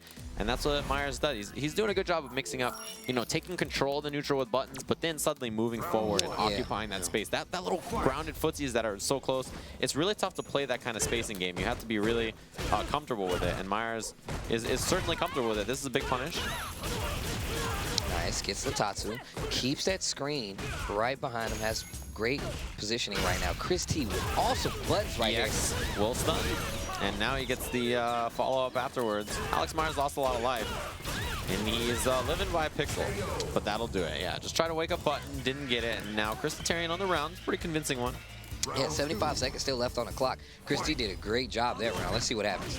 Ooh, a nice little medium kick to stuff. And that's one of those buttons you got to stick out there to make Ken, you know, uncomfortable in the neutral. And then as soon as that starts happening, he wants to stick out his big buttons. You start whiff punishing them. That's how you open up the neutral and get your offense going. Antsy jump by Alex Myers, but the wake up jab will do it. See, Chris looked a little frustrated. He tried a meaty and he just missed. Oh, wow. Same side right now. And Alex Myers tries to go for that V skill. Nice, meaty, two-hit DP from Ken right there. Oh, missed the dive kick. There it is. Now gets himself out of the corner. Anti-air back. Medium punch. And now Myers still with all this gauge to work with. V-trigger as well as critical art. And look at him just stuttering. Yeah. He's inputting just in case. That's punish. Maybe out of range? No. Right at the tail end of it. That'll do it. Yeah, 900 life can be. So 3-2, close set so far. A couple of errors from Alex Myers in that game. You saw he kind of ran into a few neutral buttons in the last round. You know, the first round of that game, he ran into a few neutral buttons, did some extra damage, didn't have to. That led to that big crush counter. That game sort of a little antsy with the jumps and the drill that he went for. So Myers, you know, he's got to keep up this slow pace, and it's hard to do in a longer set to stay. Yeah, I was just about to say that, man. You get into these longer sets, and it gets scary. Yeah, playing slow for that long is really tough to do. Meaty is good, but he wasn't ready for it. Just looked for something else. Chris with the anti-air. Oh, big. Saw the dash forward first. He gets that extra screen carry and big punish. And you can see Chris T throwing off Alex's timing. He's doing early dashes, so you think he's still active. So he's committing to these buttons, and he's already stopped. And Chris looked a lot more offensive at the start of this round. He's doing a good job of smothering Myers a bit more. And I think that kind of pace and speed will make Myers make more mistakes and really start to frustrate him. The walk up again, he didn't let him have that space. Oh, under. Oh, wow. Using that crouching furious to low profile. That was smart. And man, he was so close to building that critical art. Alex Myers, he doesn't have it. You see the backdash. And he walked right up into low forward range from Kane and sat there. Yeah, that's the range that he's earned by playing Cammy. All right, escape. Punish. No, he didn't get there. Step kick is the answer. Oh, but the overhead will do it. Yeah, if you're Ken and you block that, you can do the V-scale step kick and get the punish. If you have V-trigger, you can cancel it and everything, but he just didn't know. Nice anti-air right there. Walks right back out of range. And there's that roundhouse test from Chris Tarian. Now, meaty, yeah, you got him with the throw bait too. Now Chris in the corner. Whip punish. One more for stun. Oh, wow. Wait, did you see the little bop right there just to make him convinced it was something else? Myers looking like it's a great round for him so far. Oh, nice. Low forward. Gets the fireball. Gonna take away a nice chunk of damage. And no meter spent, but the big risk from Myers, air to air. He's got him. He's close to stun. EX not going to do it. One hit. He's out of there. Oh, he got him in the air. Yeah, he's definitely out of there. Definitely up in the air, and he was trying to escape the corner, but instead gets clipped. Now because of that, Chris Tarian, you know, he spent a bar on that comeback, so it's not too bad. But he's, you know, that round might have been his. You see this range from Alex Myers waiting to whiff punish. Oh, just got clipped at the last second. Whatever anti-air he tried, got counter hit. Oh, nice roundhouse right there. And then instead of going in, which has gotten him hit, typically Chris T, after seeing that roundhouse block, just backed up. Like, you know what? I don't want to deal with this anymore. Unsafe, yeah. Can't get away with that against Myers. He's got the punish ready. Other side, you see the walk under from Myers, and he looked for the throw bait. Chris T didn't take the bait. Oh, Thunder Cake. What a reaction, and it's in time. Wow. Man, Chris T was totally prepared for that. Look at him go. All right. Huge damage, and now has advantage. A throw will do it. Oh, nice. Myers with the wrist. Oh, they both dashed. Yeah, they both wanted to take up that space, and Chris T was just there first. That dash is a little faster. Gets the throw because of it. Now we're tied 3 apiece. Now, I want to see what happens now. Now that Chris T is actually respecting that range a little more, as well as kind of challenging it himself, like at the right times, it seems like. I want to see what happens now. We'll see if maybe Alex Myers now starts to whiff punish a bit more. He changes up the way he plays neutral, or maybe even starts to force, right? And we'll see what it is. There's the whiff punish. But we got to see, right? Chris is, you know, he's taking up space. He's the one hitting buttons and being active. Oh, miss. Yeah. It's unfortunate. Autocorrect whiffed. He was trying to NCR the dive kick, and Myers missed the dive kick.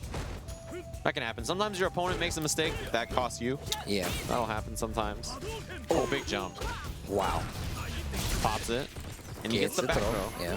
He's got spacing, and the uppercut will do it. Oh, tried to change his trajectory. Didn't work out because he met him with a DP right there. That was good. And look at Myers fishing for that low. He's just trying to get in. Takes up space.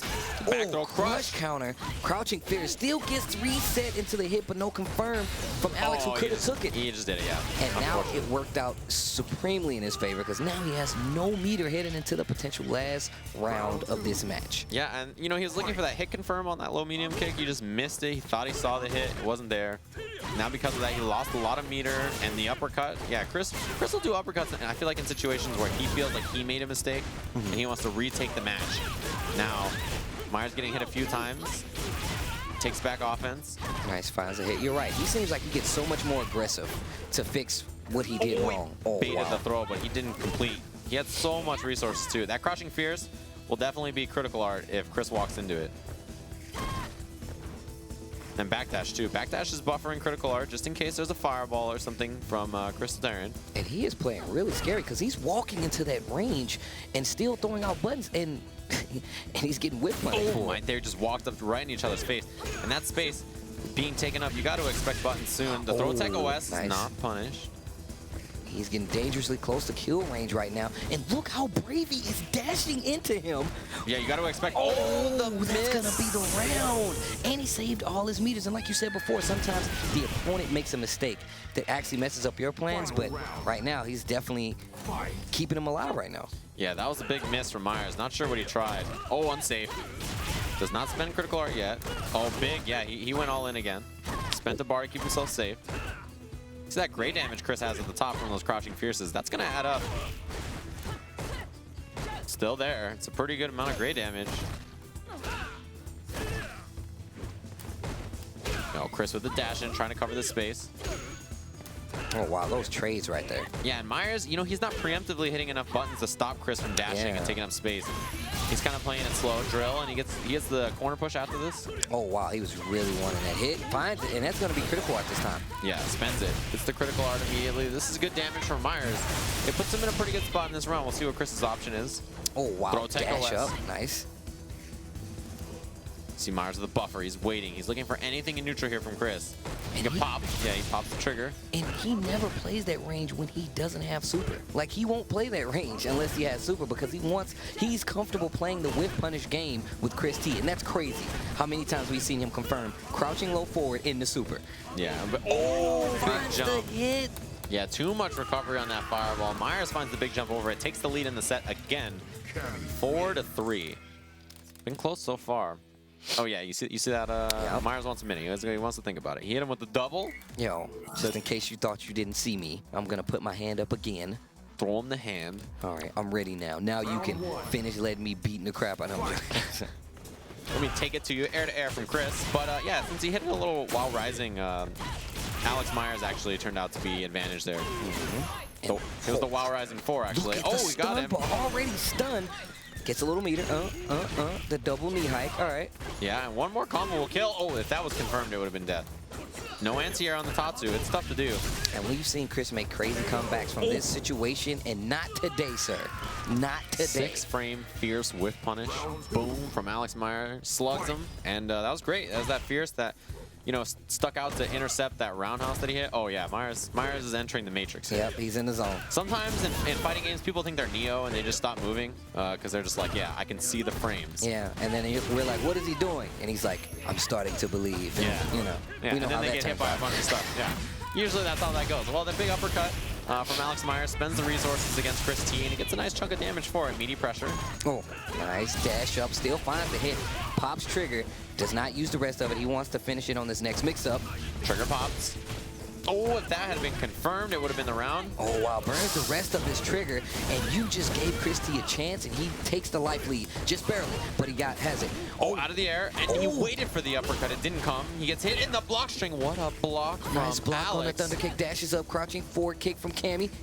Gotta be careful. Any he'll do it. You gotta watch that reaction EX dive kick again. The double KO. And Alex Myers is gonna take it though, because that's how Street Fighter works. Yeah, both get around, and because Christie didn't have one on the board, that is now 5-3 for Alex Myers. Not looking too good for Chris T right now. Challenging a lot of Cammy's buttons, and I feel like he doesn't have to. I feel like he's doing it just to keep Alex Myers at bay.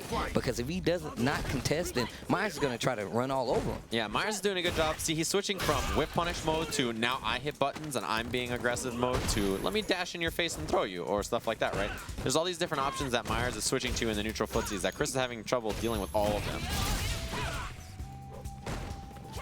Ah, great intercept from Chris. Yeah, 2 in a row. Oh, okay, this is big punish. Oh, that is gonna hurt. It's one more, okay. Oh, Big wow. risk. Actually gets through the crouching jab yeah. this time, but doesn't mean anything. Chris T takes first round. Yeah, he puts himself on the board. That's a good start after that last game with the double KO. It's good resolve from Chris Tatarian in these long sets. And, you know, he's won 2 of these weeks in a row, so we know that he has a resolve to win in long sets, right? But, you know, it's a deficit now that he's got to deal with. Oh, my, crush. And that's too much damage for Cammy to really deal with, right? A couple of roundhouses and the crush counter after. See what resources he allocates. None, it seems. Really smart, because you never know. Oh, that could have been and it. now you can kill him. He can chip him out now. Yeah, the un-V reversible, for some reason, situation, and that'll do it. I think it's because the fireball doesn't hit you yet. Yeah, it's like the fireball. There's like a gap there, and then the fireball hits you like at the same frame or something. You can't be reversible. So, yeah, just Ken things. Things that Ken does. Just Ken things. So yeah, it looks like it's 5-4, or and now Is it 5-3? I think it's 5-4. Oh, counter hit confirmed. Oh yeah, out of range. So that's one thing you got to watch out for, right? Is that a lot of times players will walk backwards, right? And you try to throw them, and their walk speed is so fast. Ken with the second fastest walk speed in the game behind Vega. So like when you try to throw him, it doesn't work. Counter hit confirmed from Chris. That was really good. That low medium punch into crouching medium kick only works if it's counter hit. Oh wow! And just made Chris feel like he was in the right by walking forward with a little shimmy, a little down, up, down. Still, Myers with all kinds of resources to work with. Other side, but Chris blocks. Oh wow, Crouch Chris took strong advantage. confirmed. Yeah, he just hit that double low strong, and as soon as he saw it, he confirmed it, had the V trigger ready, and he gets himself around. Chris Tatarian looking like he could tie things up here. It's been a tight set the whole way. Chris Tatarian now hitting the buttons in neutral, sticking out that little light kick to try to stuff what Myers is doing. Also maybe buffering in case there's uppercut. Oh, he didn't hit confirm.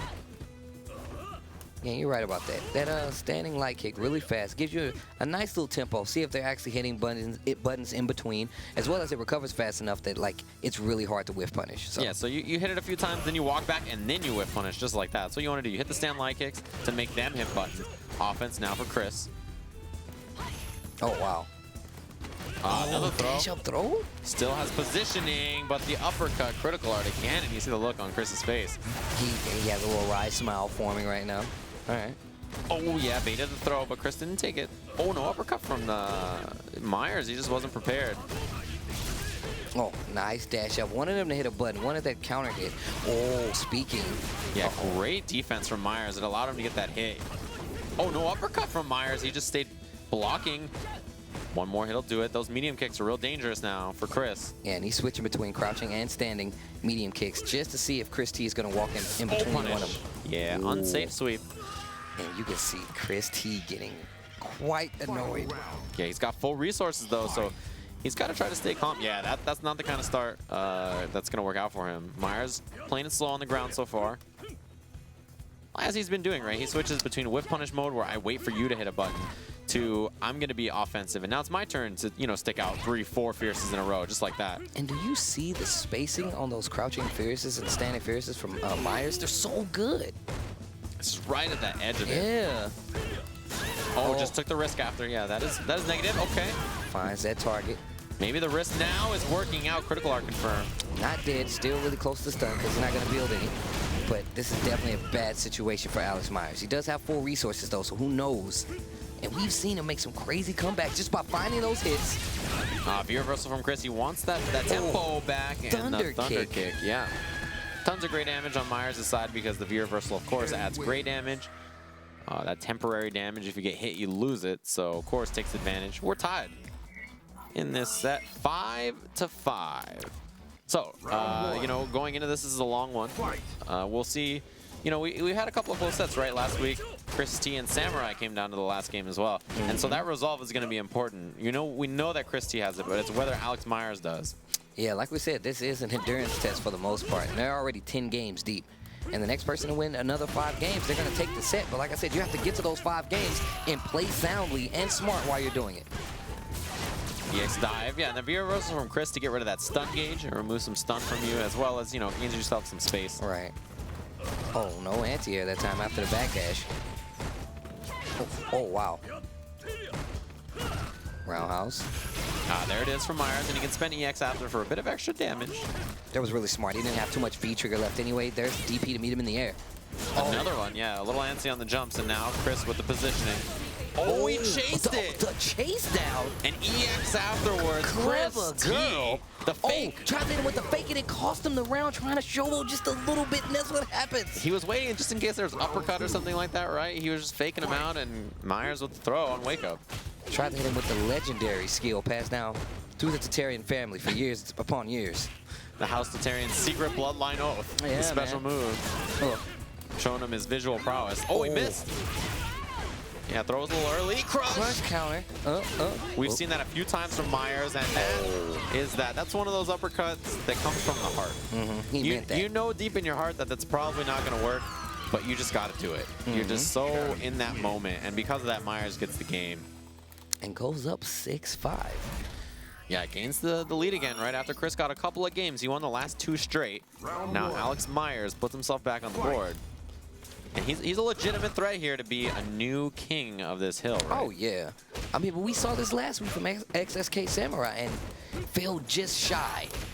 Speaking of just shy, he's not shy about this damage he's doing right now. Really close to stun. Yeah, that throw would have been it. Big jump again. Oh, tried to go in for another throw typically, but there's Alex Myers testing again, but still has the life lead in his favor, Chris T. We mentioned that about Myers. He will take up space with those buttons. He's not going to let you get in his face for free. Missed the dive kick. Oh, thunder kick. This time he doesn't fake it, and there's the uppercut he wanted. Great round for Chris Tatarian. Really prepared and all the things. He was just, you know, at the right space at the right time for a lot of that, and Myers got a little antsy. Oh my God. Confirmed, yeah. Really got to watch out for that if you're Myers. He's been getting a little jumpy in some of these rounds. And this is one of those things that happens when the matches seem to go on a little longer. You start to get loose again. You start to think that you can jump versus a character like Ken, and he has pretty good options to stop you from doing so. Yeah, trade gets the stun, and that's a quick game for Chris Tatarian. That explosive damage output and just ability to close things out from Ken is so powerful. It's one of the things that makes him such a good character. And, you know, it's just one of those situations where imagine if 3 or 4 of your buttons as Cammy suddenly get hit by counter hits from Ken, suddenly that damage output's not so nice on a 900 health character. It's real quick for that to swing the other way. It's a pretty volatile matchup, as we mentioned. Whiff punish from Chris misses. Wow. And you can see this time Myers going in a little further just to try to get a little cleaner on those whiff punishes. Probably try to keep Chris a little honest. Yeah, Chris has gone to a lot of light attacks up close to stuff these Myers normals, and then now he can bring out his big attacks. Okay. Yeah, big target combo check, and it's hit confirmed. Other side. One more for the game. The thunder kick will do it, but there's the big uppercut challenge from Myers. There's a V reversal. Oh, run. Finds the hit. Another run. Chris really wants to throw, take that throw and get the round. Unsafe. Yeah, it's super unsafe. Myers, maybe with the missed buffer or missed input, he just got the raw trail. And you see Chris T slowing down now. Doing a great job of slowing down, finding those more punishes at this point, as well as just has seen a better control of the match itself. He's looking more comfortable. Okay, big uppercut risk. But yeah, it looks like he knows more about what his game plan needs to be and what buttons he needs to hit where against Alex Myers now. There's a control in the corner for Myers. You can see a couple of buttons from Chris, but nothing crazy. Wow, buffers from Myers, but he wasn't ready for the fireball. Both on full critical art, so you got to be careful. There's got a few ways to go into it. Jump over. Oh, that's punish. Yeah, miss. Dragon punch probably. So next hit will be critical art from Cammy. Especially if he still has it the next time he finds the hit. No, that was big, and this is that huge can damage we mentioned. 1 bar for a huge corner carry. Oh. View reversal from Myers is so good to get out of there. Anti-air, no, he missed it. And that's going to cost him a bar.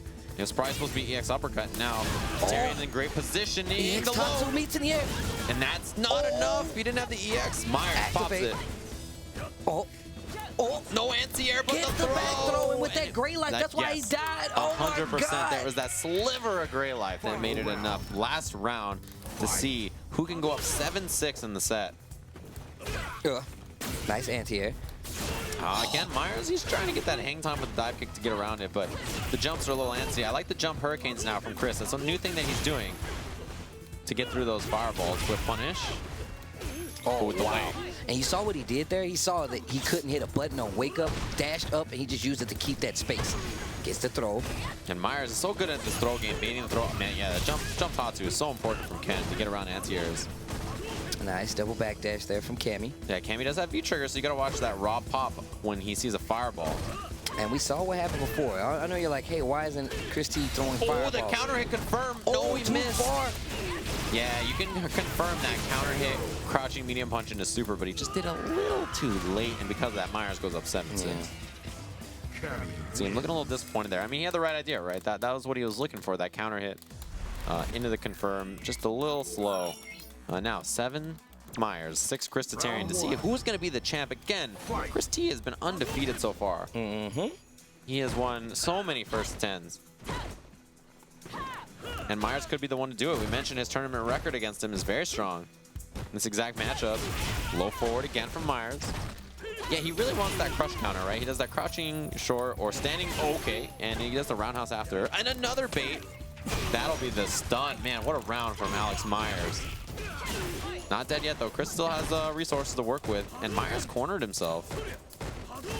Nice pressure. Power gets out. And that fireball's not going to combo. Oh, the jabs, but no confirm. Needs to be really careful. Cammy is definitely, she has critical art now, so anything at this point. And you see Ken working on a critical art of his own. Yo, just V skills all the way across the screen. Yeah, 3 runs. Anti-air? Oh, yeah. nice read right there. He just had he saw that there was a jump, popped the trigger in there, and you saw Chris try to float and get away with a hurricane, but just not in the right space. Oh, the dash up gets intercepted. Now this is a big chance for Chris. But no, again, Myers so insistent on wake up buttons. Oh, crushed. Another reset. This time it works and stunned so quickly against Cammy. Chris not going to spend anything here. He just goes for the heavy Tatsu. And you know that Myers is not out of this round. Oh, yeah. With all these resources. Cammy is definitely one of those characters that can take Empty low. advantage. Yo, the nerd Josh. Oh, wow. Stun. So much damage, and he still has enough to potentially get another critical art if he plays his cards right. You wanted to throw bait now, man. He's not out of this round. You got to watch the pop into the V-trigger. Oh, the fake out. Oh, man. One more hit here from Alex Myers. He's going to go up 8-6. And Myers will see if he can do it. Walk up the low forward, slightly out of range. Standing, and then he walked even further in. Just that little jab he stuck out. Chris stuck out the stand light kick to counter, but immediate crouching medium kick. Myers, 8 games over Chris Tatarian. Chris is going to have to win a lot here. He's really got to pull it back. And the key that Chris has to do, stay composed. He can't lose sight of his game plan or become frustrated here. Yeah, he's got to stick to what he knows and really just try to lock down Myers more and wake up. If he's going to uppercut, let him uppercut. Yeah, just counter hit those buttons. And that's what he's done here. So much damage right now. But we just saw the same deficit, and Myers brought it back. He's not out of these by any stretch of the imagination. And, you know, he's got the resources. Oh, wow. Gets the walk under, finds that fierce. Oh, he looked for the crush, but that's going to be stunned. So now corner carry to the other side of the screen. Myers still about 2 hits from taking this. Ah, juggle. Should be enough. And it is. He doesn't drop it. It's got to be a worry for Chris. He's got to stay focused and not get too upset about these little situations that don't go his way. And that's one of the things that happen, especially like we said before, it goes back to the long set. You get relaxed, you get lazy. And it's part of the hard thing about these matchups, these 10-game streaks, is staying on top of it enough, man. Oh, great dive kick.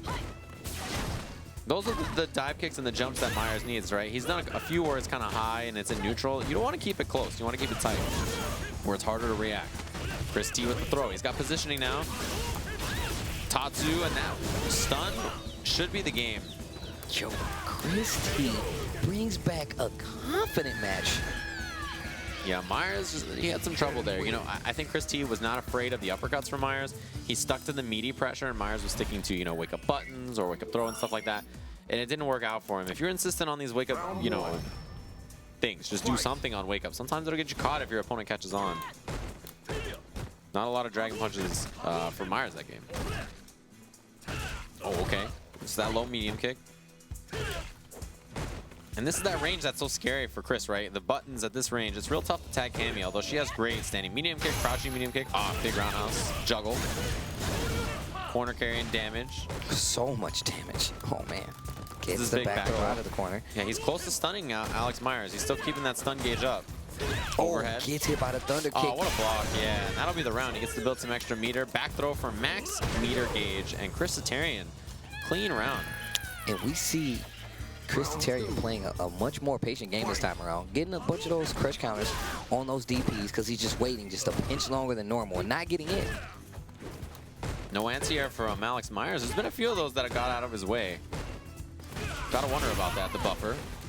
Tries to push Cammy, and she pushes back. Cross under. Yeah, great offensive series from Myers. Okay, oh, he missed the confirm, and another crush. Mix up, oh, he missed. Yeah, that was a big chance for Chris. He kind of goofed. Didn't go where he expected after that. Good block. After that dive kick from Cammy, you really are just stuck. You're stuck on defense. Oh, what a reaction. Nice. Nice to get out of there. Use that throw OS. Oh, another anti-jump from Alex Myers. And Chris T with those resources. Oh, that could have been critical art. Got to be careful. Myers still close to his own critical art. Just a lot of resources. You see the buffering from Chris trying to fake, make Myers go into something. Oh, wow. Same side. I definitely would have started blocking the other way. Oh, got him. Nice to hit. Ah, okay. This is going to be punished. Yes. If it hit, it would have been the game, of course, for Chris T. And, you know, the okay thing about going to critical art there is you don't get crush counter punished in a lot of situations. But right there, I mean, he didn't have enough life to survive. Right. It was a big risk from Chris T. He lost a lot of resources. And you got to wonder if now, because of that, he loses out on a lot of the advantages he would have had this round. Big jump over worked out for him. Nice. Oh, reaction dive kick over. Oh, baited. Oh, nice. Baited again. That's the second time we've seen him do that. Yeah, the dash up, back dash. Yeah. Just in case there's a throw attack, which there was. Yeah, low forward confirmed from Myers. Huge lead. Oh, the jump over, not in time. And the throw, one more from Myers to get this game. And go up, and he does. 9. Now game point, Alex Myers over Chris T to see who's going to be the ESL King of the Hill. Man, these matches. The amount of footsies being played, this is really They're crazy. playing so tight on the screen. Yeah. They're playing such a really tough range to play footsies at. It's that close range, you know, just jabs and mediums up close kind of footsie game where you really have to be on point. There's all these little micro decisions you have to make. And now Chris really turning on the offense here. He's feeling it. He's down a few games, and Myers looking like he could be the new King of the Hill here. Oh, Project Strong with challenge. Yeah, great counter poke from Chris, and that's what he's got to look for. Counter poking is key, but it's really tough against Cammy in a lot of these situations. He's so controlling in the neutral. Such great buttons. It's hard to find a spacing where the counter poking feels good, and also you got to watch out for other ways to approach besides the ground, right? The air, maybe dashing in. A lot of meter being built too for both players right now. They're getting close to these critical arts to close out rounds. That range? Oh my God. Just hanging out in that range. You got to be careful about it. Now, V-Gauge stock for Chris. Yeah, it should be the round. And this dude was loitering in his footsie range. Yeah. Just ignored the sign completely, like, nah, bro. There was definitely a lot of loitering. He was walking in and out of that range like it was no big deal. Like Chris couldn't have hit any button Exactly. on that controller and hit him, but instead, works out for him. There's that low forward, not turned into anything. There's that roundhouse again. Oh, And what a boop, whip. Oh, man. Nice wake up back, medium punch, gets that target combo. And now pressure for Chris Satarian in the corner. And Chris T is going to have to... Oh, wow. Again, yeah, you try to throw Ken, he just walks backwards out of it with that walk speed. Critical art confirmed. And that's going to be the round. Yeah, 2 games away now from closing this out. 8 to 9. Just got to think about it like this. If this is a 2 out of 3 now, Myers is up 1 game, right? He just needs 1 more to close it out. Chris has got to get 2 straight. He really needs to try to build on the strength of that game, right? He really has to keep up that kind of momentum, that kind of pace. And if he can force it to a last game, you got to wonder if Myers will become a little nervous, right? He's like, oh man, I had this lead, you know, and maybe become stressed. This is an important game for Chris to stay focused on his game plan and not get eaten up alive on offense. Man, that delayed low-medium punch from Alex Myers. Oh my God, and look at how he's swinging with this button. Gets the stun. What's going to happen? Because he's going to have to do a lot of work if he wants to bring this round back. Chris T. The throw will do it, and match point. King of the Hill point for Alex Myers over Chris T with a perfect. Wow, that's got to be that's going to hurt your insides a little bit. Yeah, interrupt from Chrisitarian. You didn't want him to get all that space for free. And yeah, Chrisitarian, a much more defensive counter-pokey style of game, but that allows Myers a little bit more wiggle room. Great anti-air that time. Nice. Yeah, it's one of the few times Myers has had his anti-airs ready. I feel like he's let a lot of jumps go. Oh, yeah. Just because it's Ken and he's worried about the approach. Buffer, he still has critical art on deck. Oh yeah, anti on the jump. You expected maybe a fireball. This is huge damage. And now it puts Myers about 1 hit from being king of the hill here. Oh, other side. Oh yeah, he missed the juggle. Could have been that jab uppercut. Oh, and now you see him get really frustrated. A Yeah, lot of Chris playing anti. Yeah, that last little series was pure frustration. Still in control and takes the round. Man, I feel like he just barely got that. There was no way he was 100% sure about the outcome of that round. Definitely not. It was, yeah, okay. Hurricane works at the start. Chris really picking it up. You can see the speed at which he's playing now much faster. He's trying to force this final game. Oh, now wow. a little bit more patience. Ooh. Stand light kick as a little interceptor is a great button for Chris to be hitting. Oh, yeah, especially on the back end. Throw tech, and there's an anti-air from Myers. He got that little back strong, but nothing after Chrisitarian with his own. Now his offense. V reversal just to get that space for himself, and he's looking good in this round. He's got to keep up this kind of pace and this kind of ground game to keep up with Alex Myers here. Hurricane, wow. yeah, it's tough to Tries to go anti-air. for the anti-air, yeah. And you see Myers go right back to that spot he was playing before, trying to go with anti-airs and poke him out, but it's not working out. Chris T on the verge of taking this game, tying it up 9-9. The air-to-air will do it 9 apiece. Final game here to see who's going to be the king of the hill. 2 weeks in a row, it came down to the last game. I mean, that is definitely a nod to just how good Mr. Chris T is. Yeah, to be able to stay alive week after week after week about all these players he's been playing against trying to be king of the hill. We'll see who's going to be the Southern California king of the hill again, as Northern California really has not been putting up much of a fight. I'm just saying, man. If we go to the SoCal frat house, we have like the heads of all the defeated King of the Hill players. So That's I where hope you Chris guys T are is ready. in the SoCal frat house. That's right. Anti-air misses again. I really like that in the second half of this set, Chrisitarian has gone to that jump Tatsu. Much better option for the approach, and Alex Myers has not been dealing with it well. He hasn't had an answer yet. Big fierce, and that walk back from Ken, as we see, is so tough for Alex Myers to throw, right? The walk back speed is so fast, you have to check him low after instead. You can't make him, you know, tech that throw. You got to do something else. Oh, Crouch Furious for the reset. Finds the hit, but no combo confirmed. And yeah, you're 100% right. You're 100% right. Yeah, bit antsy now. Okay, low forward, not turning into anything. Myers, he's having trouble establishing the same kind of ground game control. Spends the EX. He was close to critical art, but he wants that resource instead. Slight life lead here by Alex Myers. And you see Chris T. He's looking for any button into V-trigger, which he Oh. finds. Good defense from Alex Myers. And look at Myers, just committed to blocking. Didn't even try to jump over the fireballs. Just blocked them and said, you know what, whatever. I'll get the great life back. Gets the back throw. And Chris close to T. critical art. Chris T could try to find a chip situation here. Uppercut it is. critical art.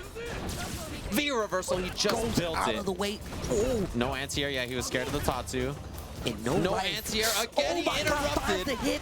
Last guess. Oh The my throw God, will he gets the do throw. it. I cannot believe he was so calm. He just hit it, yeah. He totally was just like, yep, this is my combo, this is my comeback. Alex Myers, tournament point. Oh, King of the Hill point. And that anti-air, again, he's got to go to the uppercut. He hasn't figured it out, and huge damage again. So many of those have landed all set long. I think only maybe one block from Chris T. And getting that critical art early definitely sets the tone, because it seems like you don't have any resources, but it actually makes the other person play on tilt. Yeah, Like because they have to know pay they just attention. lost all that Exactly. life. I just lost 40% at the start of this round. I really got to bring it back now. Oh my God, dash up, crouching strong, and look at him reaching, fishing with those roundhouse kicks. Oh, out of range. Yeah, the counter hit pushback. Oh, just walk up throw this time. It's the first time we see him do it. Oh, we looked for it. Couldn't find it now. Christitarian, tons of resources. Got to be careful. The jump Tatsu. No whip punish. Gets clipped. Oh, there's throw. Not going to quite do it yet. Myers still got to work out some damage here. 50 seconds left on the clock. A dive kick juggle could do it. He's got to be careful. Oh, and there's a throw. It's not over yet. Still has a chance. He has a bunch of resources. Walks into that crouching strong. What's going to happen? Oh, the dash up. Oh, my God. And the medium kick to do it. Alex Myers takes it 10-9 over Chris T and is now the new King of the Hill. Good stuff to them. What a crazy set that was. That close range neutral game we saw the whole time. Alex Myers' success rate on uppercut into critical art was so ridiculous. I feel like he landed almost every single one. And now new King of the Hill, Chris T, half of this has dominated, right? 2 weeks in a row.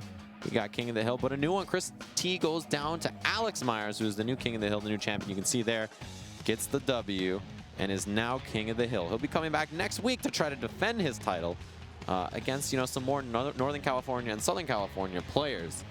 But yeah, in the meantime, just to see what maybe Alex Myers and Christitarian are thinking after such a long and super tense set. We're going to head over to Steve to talk to both of them in just a second. All right, ladies and gentlemen, we are back. What a crazy set. Second week in a row, it went down to the final game. I'm going to talk to you first. How are you feeling, sir? Not good. Of course, obviously not good. Can you give me a brief synopsis of what happened? What do you feel like personally went wrong? To be honest, I don't really know. There was a lot of rounds that I should have won. Right. And then, like, Cammy stuff happened. I honestly don't know. I think that a lot of times there was, like, unfamiliar situations that happened out of nowhere, and then he kept DPing on wake up, and I couldn't read him. So, I mean, good stuff to him. He mixed it up pretty well. Is there anything that stands out in your mind that you felt like would have changed the outcome of this set? It looked like the universe was kind of pointing towards him on this one, because no matter what I did, it was just like I couldn't get the last hit every single match. Yeah, it just seemed like you had a hard time closing it out. That seems like one of the hardest things. Yeah, I don't know why. I mean, he played really well, so good stuff to him. Okay, so back to the drawing board. You're going to look at this matchup a little more intently now? Not at all, because I feel like I played it pretty well. But I feel like it was just luck of the draw every single match. Left your heart on the table? 100%. All right. Hey, honestly, man, good showing. 2 weeks straight, man. Oh, man, doing an amazing job. But, of course, our new King of the Hill winner, Mr. Ronin's Alex Myers. Sir, so tell me something. Like, first off, what was the hardest thing to deal with in that matchup? Chris has a very, like, defensive play style against me, and I think it really works really well against Cammy. I think against any other Cammy, he would probably beat them, even Xiaohai, because we just play each other so much. Like, I know a lot, and I told everyone, like, if I can't beat Chris, he's gonna beat every single person that comes on this show. So I gotta try and carry Chris's torch. But Chris played really well. We both got some lucky rounds. I feel like I got some of the lucky rounds. Like he dropped some supers, you know, but like in a really high pressure situation, it is harder. He's really good at doing that, so yeah. That was very tense, because I was watching. I was like, oh, man, he did drop at this range. And there were certain ranges that you would play at to make him hit buttons. So now, first off, you need like a bravery badge, because you were playing in the footsie range where he can cancel at any time into EX Tatsu or just super. Why did you do that?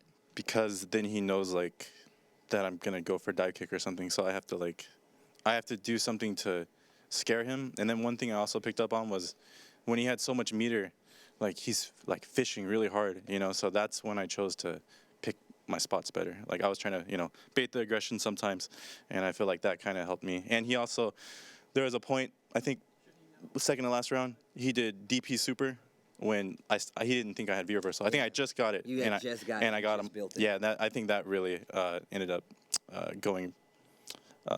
I would say that's where things change. Like that's why I won.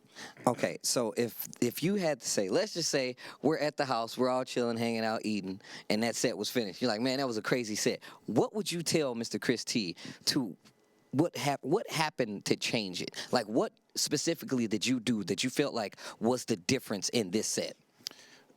Chris kind of like turtles up sometimes, and I think that's when I was able to pick my spots better. But honestly, you know, luck was a big factor for both of us, and I feel like it could have gone either way. It was really close. So that was like, that looked like, it was like pretty much down even every time, Okay, I have one more question before we get out of here. I have one for you and one for you. Were you at all put off by the fact that he was playing at that range? No, because Cammy controls the neutral in that matchup. So, of course, he's going to be playing in the range that he needs to control. So, he placed his buttons pretty well, his down fierces and whatnot, and his medium kicks. I was looking for the dive kicks. I'm trying to stay in that range in order to look for the dive kicks and whatnot, because it's scary for me to throw a fireball to contest a normal that beats mine. It's a very patient game for Ken, and yeah. All right, well, with that being said, Alex, congratulations. Chris, congratulations. We're going to go back to the desk.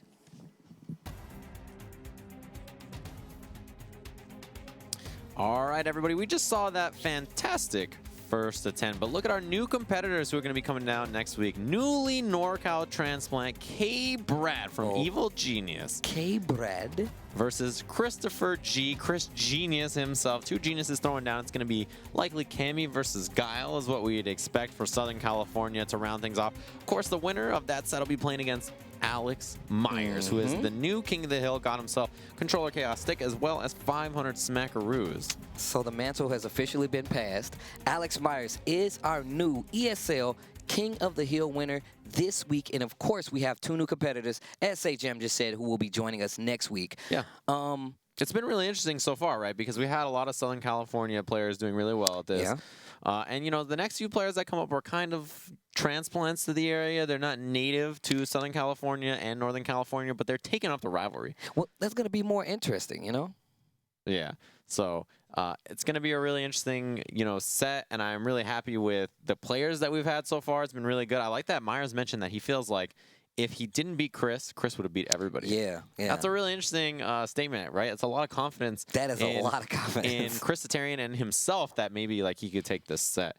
Before we wrap it up, Steve, we have a couple of things to talk about today. Mostly, please follow the social channels that you guys are all watching for ESL, right? Of course, you guys can follow them down there, twitter.com/ESLSF. And the main channel you guys are watching on, twitch.tv/ESL, which is next week, Tuesday. Those competitors will be throwing down K-Brad and Chris G in a first of 10. Winner will play against Alex Myers, another Controller Chaos Stick, another $500 on the line. Right. Of course, you guys at home, you want to follow all the social channels. And if you want to try to get into that chance to win one of those Controller Chaos Sticks, again, follow Controller Chaos on Twitter. Follow ESL SF on Twitter.